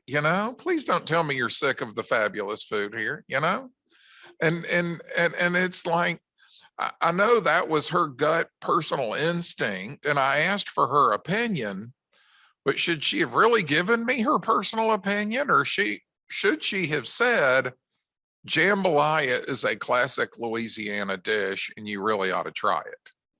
And so we have to give people honest, sincere, but also answers that guide them to the good experiences we have. So the 3 transformational opportunities for destinations are aligning your destination so that visitors get to live like locals. Visitors get the experience that locals do. They want to know where locals eat. And you want it where every local is a promoter with you. They don't see you as the enemy. And that's how we get to sustainable development and values-based marketing, so that the values, the goals, the energy of our community are our competitive advantage. And speaking of competition, look at how much is out there. There's 1,025 counties and parishes in the southeastern United States, and hell, just Texas alone has 254. They're big number one. The number two state is Georgia. They have 159 counties. Here, this will blow your mind. Georgia has 159 counties. They have 277 tax-funded CVBs or DMOs, 277. Because some of their counties, Atlanta alone, they have an Atlanta Metro Travel Association that is made up of 44 CVBs in Atlanta Metro. And every one of them is calling themselves Visit, Explore, whatever. They're all saying they're the gateway to something fabulous. They're all trying to claim their piece. And so we're in a very competitive business. So it's not just that we're providing visitor information, but we're selling, and we have to sell, and they've got to take the handcuffs off of us so that we don't say, well, I can't recommend one over the other, because the visitor just doesn't have time for that foolishness. If they ask, where can I get great Louisiana seafood? You need to give me at least 2 or 3 recommendations and tell me something special at each one of them. Give me the information. So look at this. I'm going to sail through these slides, but I want you to see how much competition there is out there for visitor experiences. 85 in America alone, there are 85,000 places in the National Register of Historic Places, 14,000 designated historic district, 17,500 museums, 850 million visits a year, 6,000 to 8,000 house museums in the United States. National heritage areas, national parks, national historic landmarks, historic structures. You know what they do with historic buildings in Europe? They live in them. We somehow think that if it's 50 years old, we got to put it on tour and call it historic. I mean, there are people in Europe that live in houses, I'm kidding you, serious, 600-700-year-olds, they live in them, you know, I mean, they just keep on going. 6,624 state parks in the US. California has more state parks than the US has national parks. New York City has more city parks than most states and national parks. 207,000 campsites, cabins, and lodges. Boy, that number's really gone up. Look at the growth in vacation rental units in every county in America and every parish. Yeah, New York City, 1,700 parks, 6,200 wineries. I have had bad wine in all 50 states. It is everywhere. I've been to a winery in Alaska, in Oklahoma, in Hawaii. Blah. Breweries, aleries, cideries. If you can put alcohol in a bottle and sell it, people want to buy it. And they're not buying alcohol in a bottle. They are buying a memory of your destination, a memory of the experience, because every grocery store has a fabulous wine section now. If they just needed alcohol in a bottle, they'll get it at their grocery store, or they'll get it at wine.com. They are buying memories and experiences when they do these things with you. Events, golf courses, shopping malls, spas, everywhere, everywhere. Everybody is building these things. Paint your own pottery, dip your own candle. It's everywhere. 400 amusement parks with 300 million visitors. 6 of the 10 most visited parks in the United States, and most of the top parks start with Disney something. 32 NFL teams, college football, NBA teams. All this is competition for the visitor spending dollars, which is why when a lot of the professional teams and public theater, Broadway, college sports, when all that was shut down, what'd they do? They went to the Gulf Coast of Florida, right? So a lot of those white sand beaches on the Gulf Coast had their crazy busiest year ever, while any city with a convention center had a horrible year.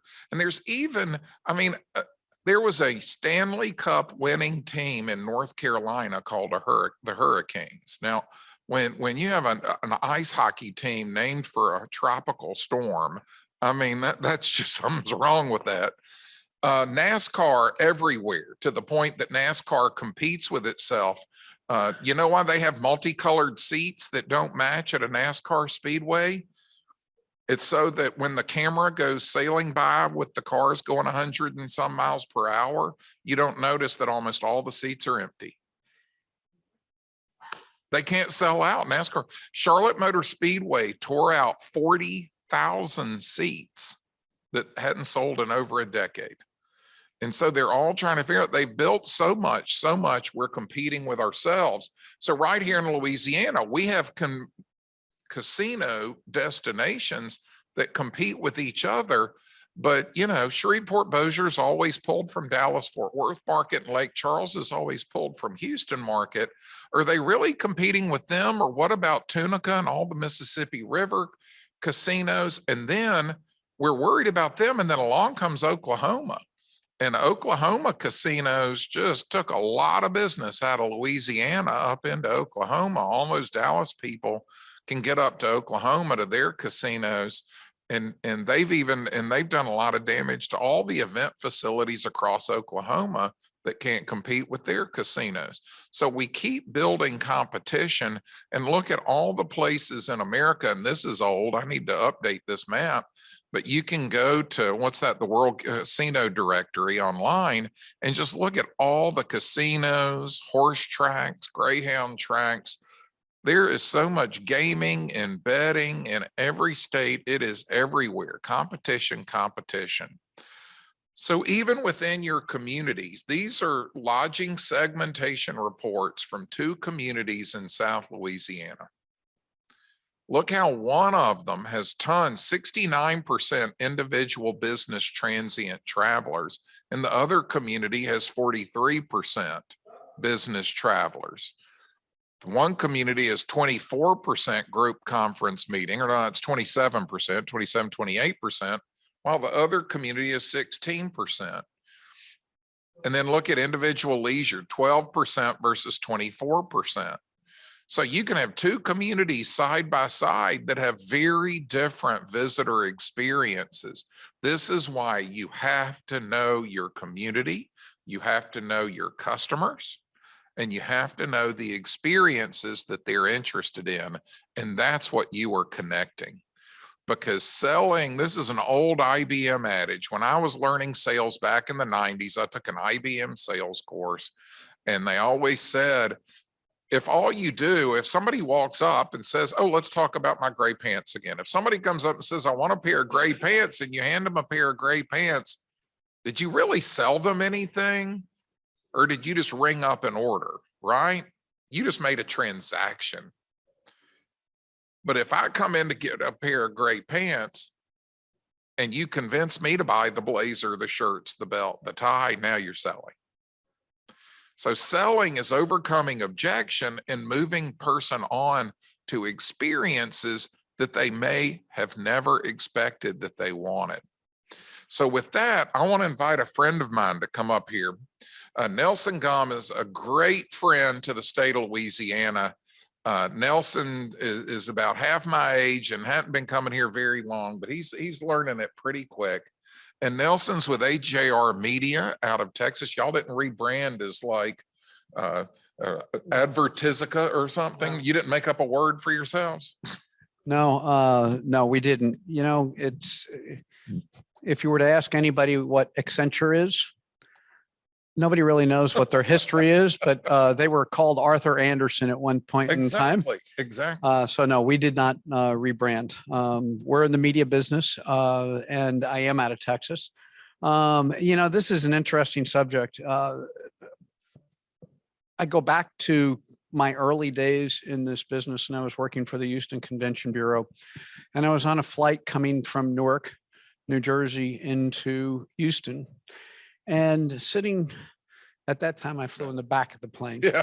And I was sitting in the back of the plane. I'm listening to a conversation that this lady is having with a gentleman that's sitting next to her. And she was in town on business, was going to be in Houston for the week, and was going to be there over the weekend. And she said to this gentleman, well, what's there to do in Houston for the weekend? And his answer was, oh, there's nothing there. You need to go to San Antonio. And I think the challenge that we have everywhere with visitors is locals. Locals never really appreciate what we have. Nah. And to me, the position of being on the front line, whether you're at an attraction, whether you're at a restaurant, whether you're at a hotel, you're at a visitor center, you're constantly battling what the perception is around you. And when a visitor walks in the front door for the very first time, they may have been negatively affected by something that somebody said at the 7-Eleven even. Who knows where they get their opinions shaped from. And so, I actually chased this lady down in the terminal to explain to her that there's a lot of things to do in Houston on the weekend. Really? We have, yes. So when you take a look at it, the front line is just like everything starts with a visit. My good friend Maura Guest. Yeah. When you take a look at economic development, when a company is looking to relocate somewhere, what do? They walk into a town and they are staying in a hotel typically. They don't know much about the city unless they've visited. Well, the majority of people that move companies to another destination have either lived there before or they have visited quietly, but visited to see if it's the right environment for their employees. Right. So, when you take a look at frontline, to me, it is extremely important. It's more important than, well, some people might believe otherwise, but it's more important than convention sales and everything else because you're dealing with the public every day. And you can create a great destination or you can create a destination that they're going to walk back and tell a lot of other people, no, don't go there. Remember when they said Blockbuster Video would put movie theaters out of business? Yes. How'd that work out for Blockbuster Video? Well, there is one still Blockbuster Video up in Alaska, is it? Exactly. I mean, he's Exactly. doing pretty well from what I so understand. everybody thought staying home and watching a movie would be the solution, when actually going to the theater was an experience. Right. And they enhanced the experience, did better seating, better projection, better sound. You can better now get food. drinks. Yeah, you can get more than popcorn, right? Right. So they changed up the experience, and that is what the visitor wants, is they want a true connection with something unique and special in the destination. It's interesting. I think this pandemic has actually shown destinations what their strengths and weaknesses are. Yeah. And, many of the rural or smaller city destinations, along with Venice, have over tourism. So we have a destination in Fredericksburg, Texas, which back in 1992, the executive director there convinced the city council for the downtown district to ban national chains from having a store in downtown Fredericksburg. Okay. Well, today that's what makes it unique. Right. But what has happened is now they're having to run an ad campaign this spring because they had so many people that came last year that didn't treat the town the way the locals wanted it. Yeah. And it's removed. It's removed. It's tourists behaving badly. Right. It's Well, an issue. and it's removed its charm and quaintness because now they have trash issues. They have people that are parking in places that they shouldn't park, which then the locals say, well, we really don't want visitors. Well, then that impacts everybody's lives. Right. Right. I take a look at it and realize that we're all in the business of not only just selling our, whether it be a swamp tour, whether it be a historic attraction, whether it be a visitor center at a CVB or DMO, as we call it nowadays. we're really in the business of selling the state, the region, multi-states in some cases. If somebody comes and says, I want to go to a winery and I'm in Louisiana, but you know what? Next week, we're going to be in Texas. Do you know of any wineries that are in Texas? We all have to have a greater knowledge base than just our own on the front lines. It might not be your boss, or maybe your boss knows, and that's the resource. Yeah. But you know, nowadays, visitors don't know geographic boundaries. Let me ask you a question, Nelson. So when I started in 1993, I was running a Chamber of Commerce in Chimney Rock, North Carolina. And, you know, the first thing we did was go out and get a department store hosiery rack and fill it with brochures. And it was all about print materials because that was all we had. Al Gore hadn't invented the internet yet, you know, and Right. so it was paper, paper, paper, right? You just got paper and you printed everything, brochures, maps, and visitor guides, right? Correct. So, and we literally called them brochures then. At some point, they became a visitor guide. So I get a question a lot when people say, when can we kill print? When will print be dead? Print's not dying. There you go.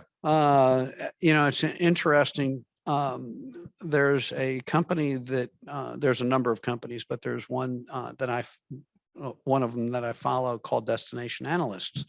And they do studies, and they've done a study every week during the pandemic on traveler sentiment and traveler habits.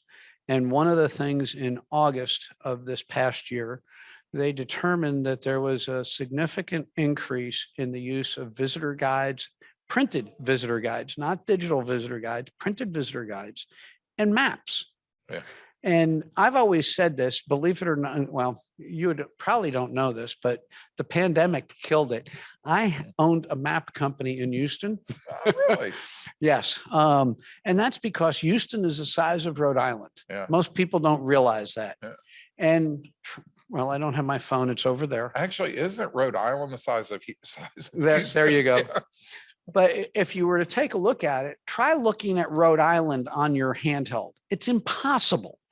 And you may get turn by turn directions, but you're never going to actually see the where things are located and how things relate to where you are. So we have seen across the board an increase in the usage of visitor guides. I've talked to a number of bureaus recently. We used to, by the way, visitor guides started really taking shape in 1978. Okay. And I went to work in 1986 for a company called JWJ Enterprises. Yeah. And they were taking rack brochures and turning them into visitor guides. They did the Okay. first Big Apple guide for New York City. All right. All right. So that's, you know, they've been And around then a long somebody time. said you need to call it a destination guide, Right. not a visitor guide. Well, and then we Yeah. created meeting planner guides. Right, right. So, but the point I was making earlier is that everybody that's on a front line, it's a big challenge because everybody is different that's going to interact with you. The first person that walks in might be bright and cheery. Then you get somebody that just had a bad experience, or they just hung up and, you know, their mother-in-law was chewing them out on the phone or whatever.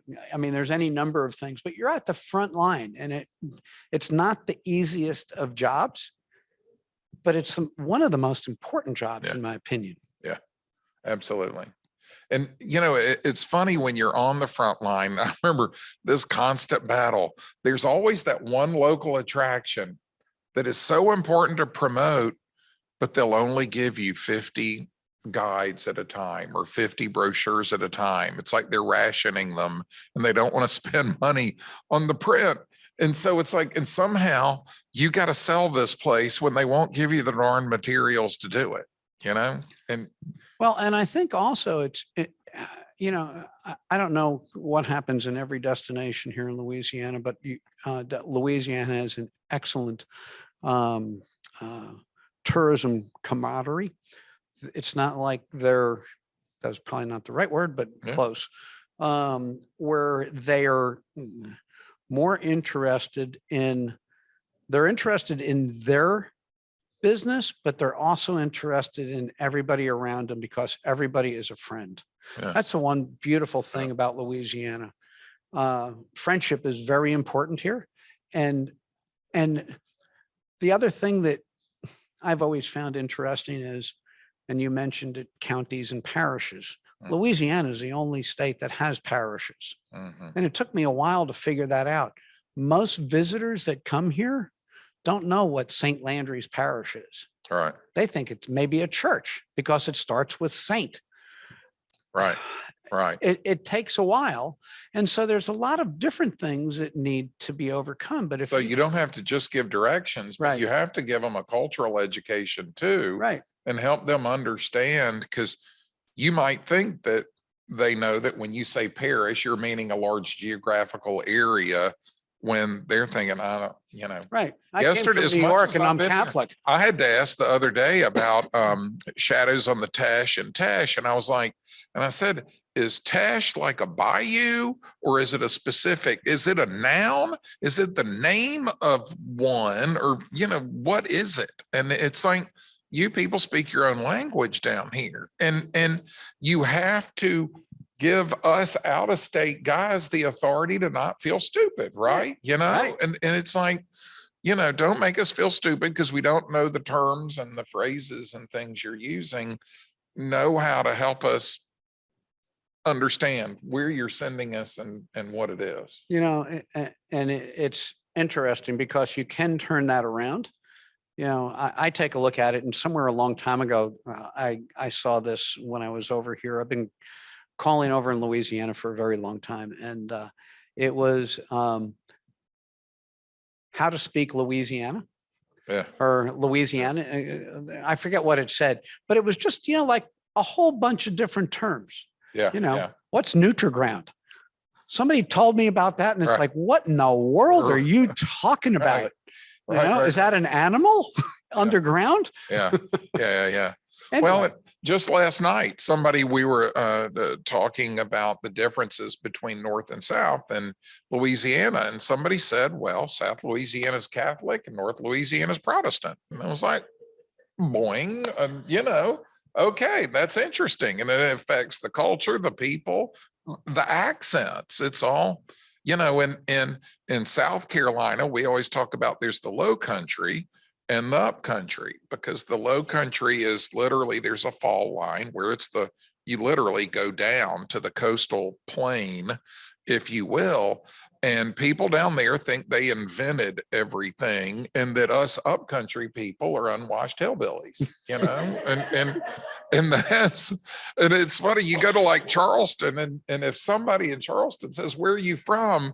they're literally kind of saying, "We need to know how to judge you," you know, and that, yeah, and that's cultural stuff, and it's fun, and we're all laughing at it, and it's the same thing here, that when you're sending someone out to eat, helping them understand, well, now this restaurant is Cajun versus Creole. And even at the luncheon today, they were playing music that I assume was Zydeco. And what kind of music was it? It was kind of fiddle music, and it was Cajun Creole. See, I thought it was Zydeco. You know, I mean, I have to learn these things. And you know, and I, even when I was first coming down here, I was like, is Zydeco a food type? And you know, because you're Cajun and Creole and Zydeco, or is it just music? and then they throw in lanyap, and now you're really making me crazy. And so it is, the front line is the opportunity, because this device is not going to bring that culture to life. Well, and everybody that's on the front line always also has a bad day. Right. And I always look at it that it is a very difficult but unique job, because most of the time everybody's smiling. And no matter what's going on, y'all know, I'm from Texas, so you're going to hear y'all. Y'all know that you are projecting the image of the business that you own or work for. and you're projecting the image of not only your city, but your region and your state. And in many cases with international Yeah. travelers, it is the image of the country. If Yeah. I'm in a visitor center and I pick up a destination or visitor guide, has anybody ever in market written a letter to a fast food restaurant? Why do they all put like their mailing address in a visitor guide? You know, isn't that an opportunity to talk about? I mean, you know, I Well, don't need to know their PO box at So, that so, point. so let me explain this to you. Yeah, How it first started with Yeah. visitor guides Yeah. is that people would put their address, their fax number and everything in. And that had to do with the fact that most CVBs or DMOs are membership based. And the and it was membership, pre-internet, and Right. you had to make an inquiry, right. right? And at the same time, the membership director was saying, well, I want to get $365 from you. So in order to get that, I need to, what am I going to get back? Because I'm in advertising, I know that. And we like rate right underneath Right. attorneys and politicians. Right. So, Right. but a membership director at a bureau says, well, you're going to get your name, your address, your city, state, and zip. And we might even put you on the locator map if if your attraction's Yeah. big enough, and over time, what has occurred is we do the state travel guide for the state of Yeah. Texas. We've taken out, I can't tell you how many listings. Right. We have moved to URLs and we have moved to phone numbers. Right. Because there's two things that people want. If I can't get on the internet, I want to call them.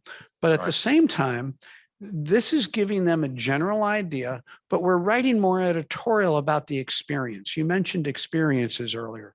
Everybody is looking for some type of experience. I've seen a transformation. I mentioned Houston. I live outside of Houston in a town called the Woodlands.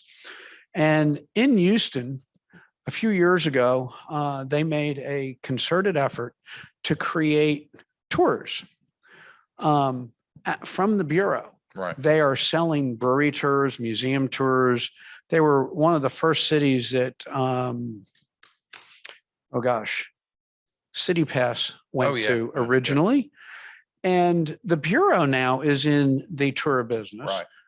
They've partnered with a company called Bandwango that does Yeah. a lot of this electronically, but you're able to go ahead and buy tickets. You're able to almost create your own tour of a destination, but it still requires them to go in and interact with somebody, whether you're going to the museum and you're talking to a docent or you're going somewhere. It still starts with the front line. Yeah. And hotels, it's extremely important. I was talking to Berkeley over lunch, and one of the things that I think that we have done a very poor job of as a whole in the travel industry is during this pandemic, because of the loss of workers. Yeah. And you take a look at a hotel, in many cases, they're down 40%. Yeah.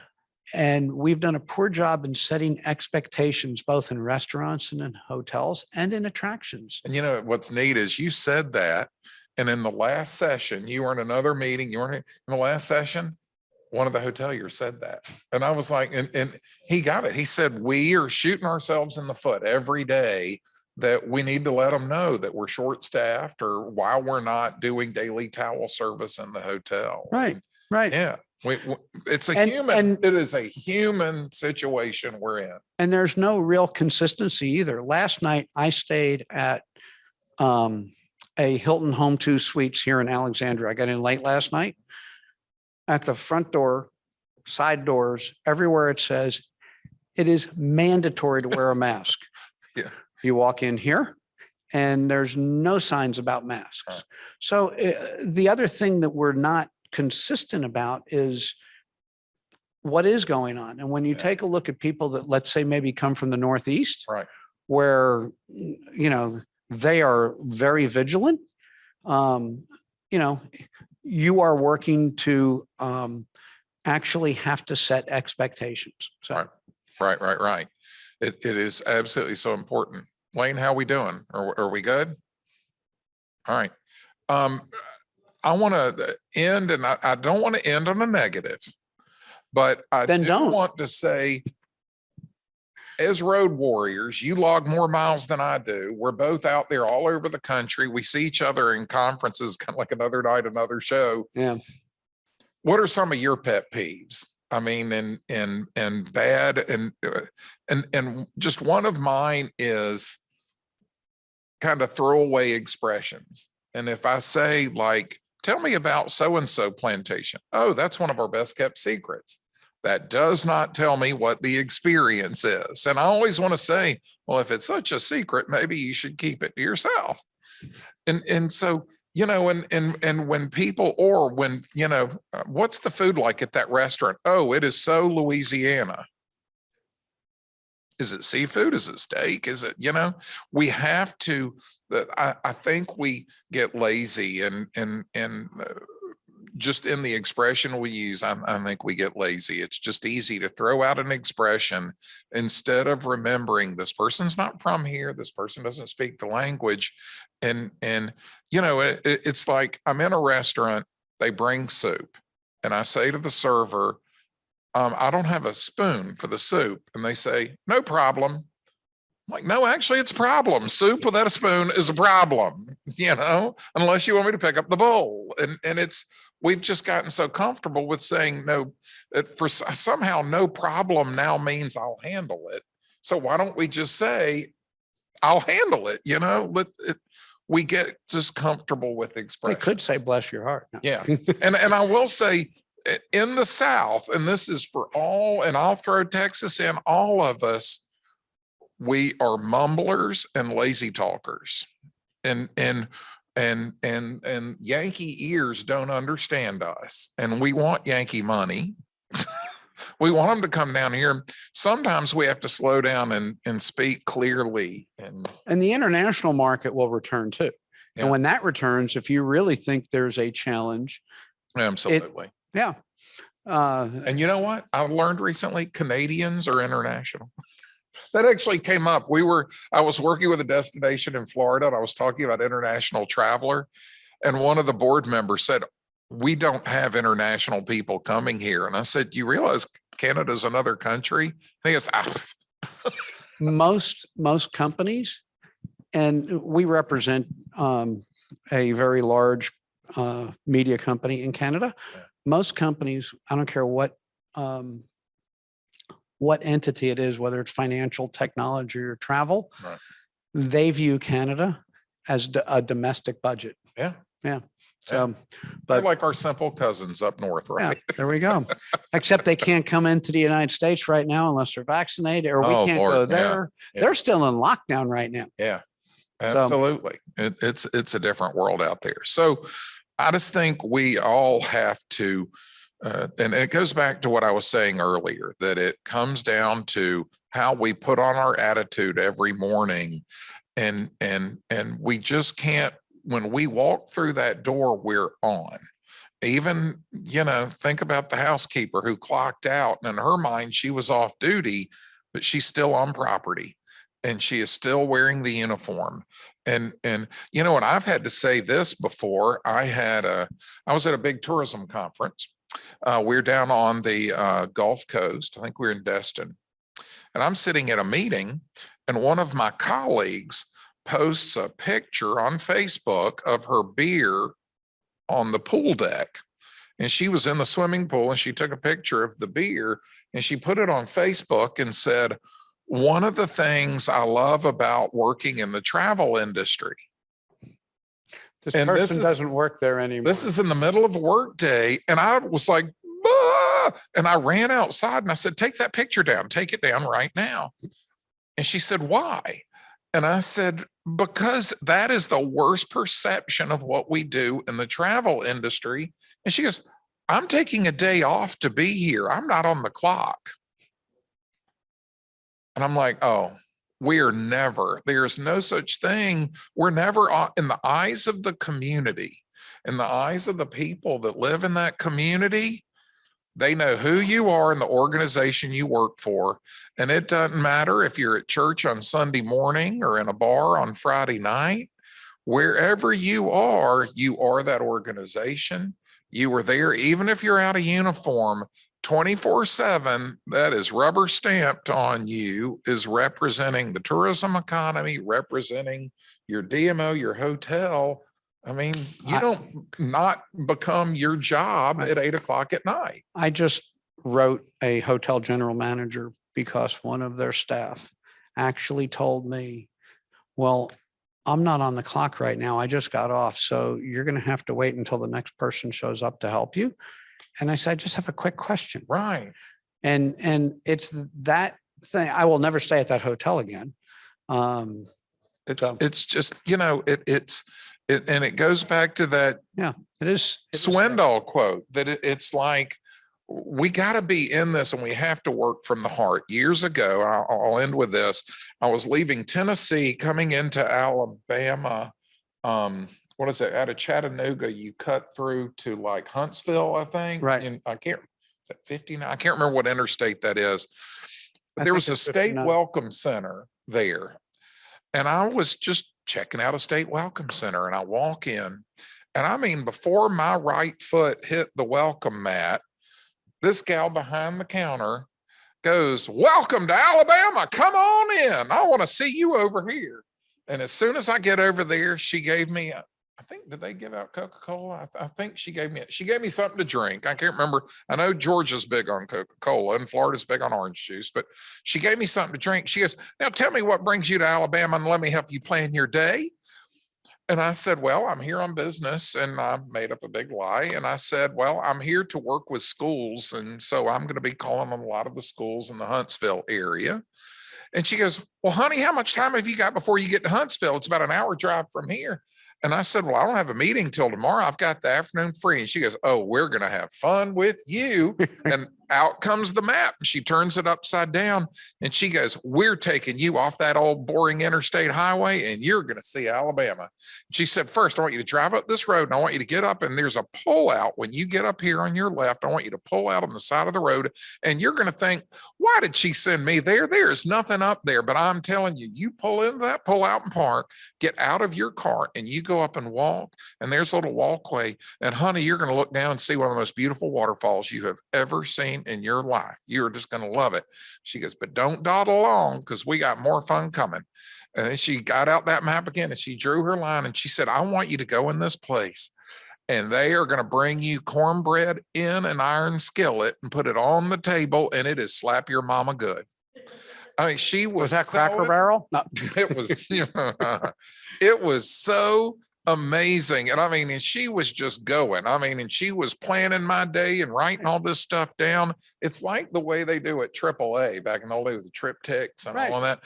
She is working it, man. And I finally stopped her and I said, "Okay, I'm working for the state of Alabama and I'm kind of researching their state welcome centers." And I said, "Who trained you to do this?" She said, "Nobody's trained me." She said, "They just put me to work and showed me the stuff." And I said, "Well, how'd you learn to do this?" And she goes, "I just love people." She goes, "I just care." I guess it's not training. You just got to feel it right here. And I'm telling you, and it is, and it goes back to what my dad taught me. He walked in my office one day. I was working for my dad. He had an office products company and I was a sales manager and I was interviewing a salesman. And my dad walks into my office and he, it was Young Office Supply. I mean, I'm Berkeley Young. I'm interviewing this guy. And my dad throws open the door and he goes, "Good morning, son." And I said, "Good morning, Dad." And he said, "Do you want to go to lunch?" And I said, "Yes, sir." And he walks out. So later I go to lunch with my dad and Dad said, "Don't hire that guy." And I said, "Well, Dad, you didn't even talk to him." He goes, "Exactly. He's in sales. I walked in and called you son. You called me dad. And he didn't figure out that I own the damn company. And he didn't jump up and shake my hand and introduce himself. And he's in sales and he's going to sell himself to our customers. And he doesn't have those instincts." And I said, "But Dad, his resume is amazing." And he goes, "I could give a damn what's on somebody's resume." He said, "I'm going to teach you a lesson. And this was the lesson. He said, I hire attitude and I train for skill. And he said, you give me somebody with a good attitude, and they could not even have an elementary education. If they have an attitude that is right, they will accomplish anything in life and do anything in life, and nothing will get in their way. There was a guy by the name of Herb Kelleher that believed the same thing, and that's how Southwest Airlines got built. He hired attitude. Anyway, with that, we are in the memory business. Frontline, that's the first step of the memory. Thank you. That's a great line. Thank you. Thank you for doing this. Thank you, Lane. Thank y'all both for being here with us. I'm going to ask him, did you get the jambalaya after that attitude in the restaurant? No, I got the redfish, and it was perfectly good. It was black and redfish, and honestly. Did you have the black and red fish pontchartrain, or did you just have the black and red? All I know is it was covered in a crawfish cream sauce that just, I was like, you can keep the fish and just let me drink this sauce. It was so good. Yeah, it was some kind of death. Well, guys, I hope y'all have enjoyed the day as y'all's first session. We had some incredible speakers. Thank you, Nelson and Berkeley, for jumping in on our third session. We appreciate it so much. I thought we had a great panel, and then Berkeley had a great talk this morning. So this is our first session. We'll kind of send you a recap of that session. We'll get the slides from Berkeley so we can show you this and you have that with you. And then we'll send out a recap to let you know when the next sessions are. Thank y'all so much for a wonderful day. And thank you to the Louisiana Office of Tourism for sponsoring us for this event.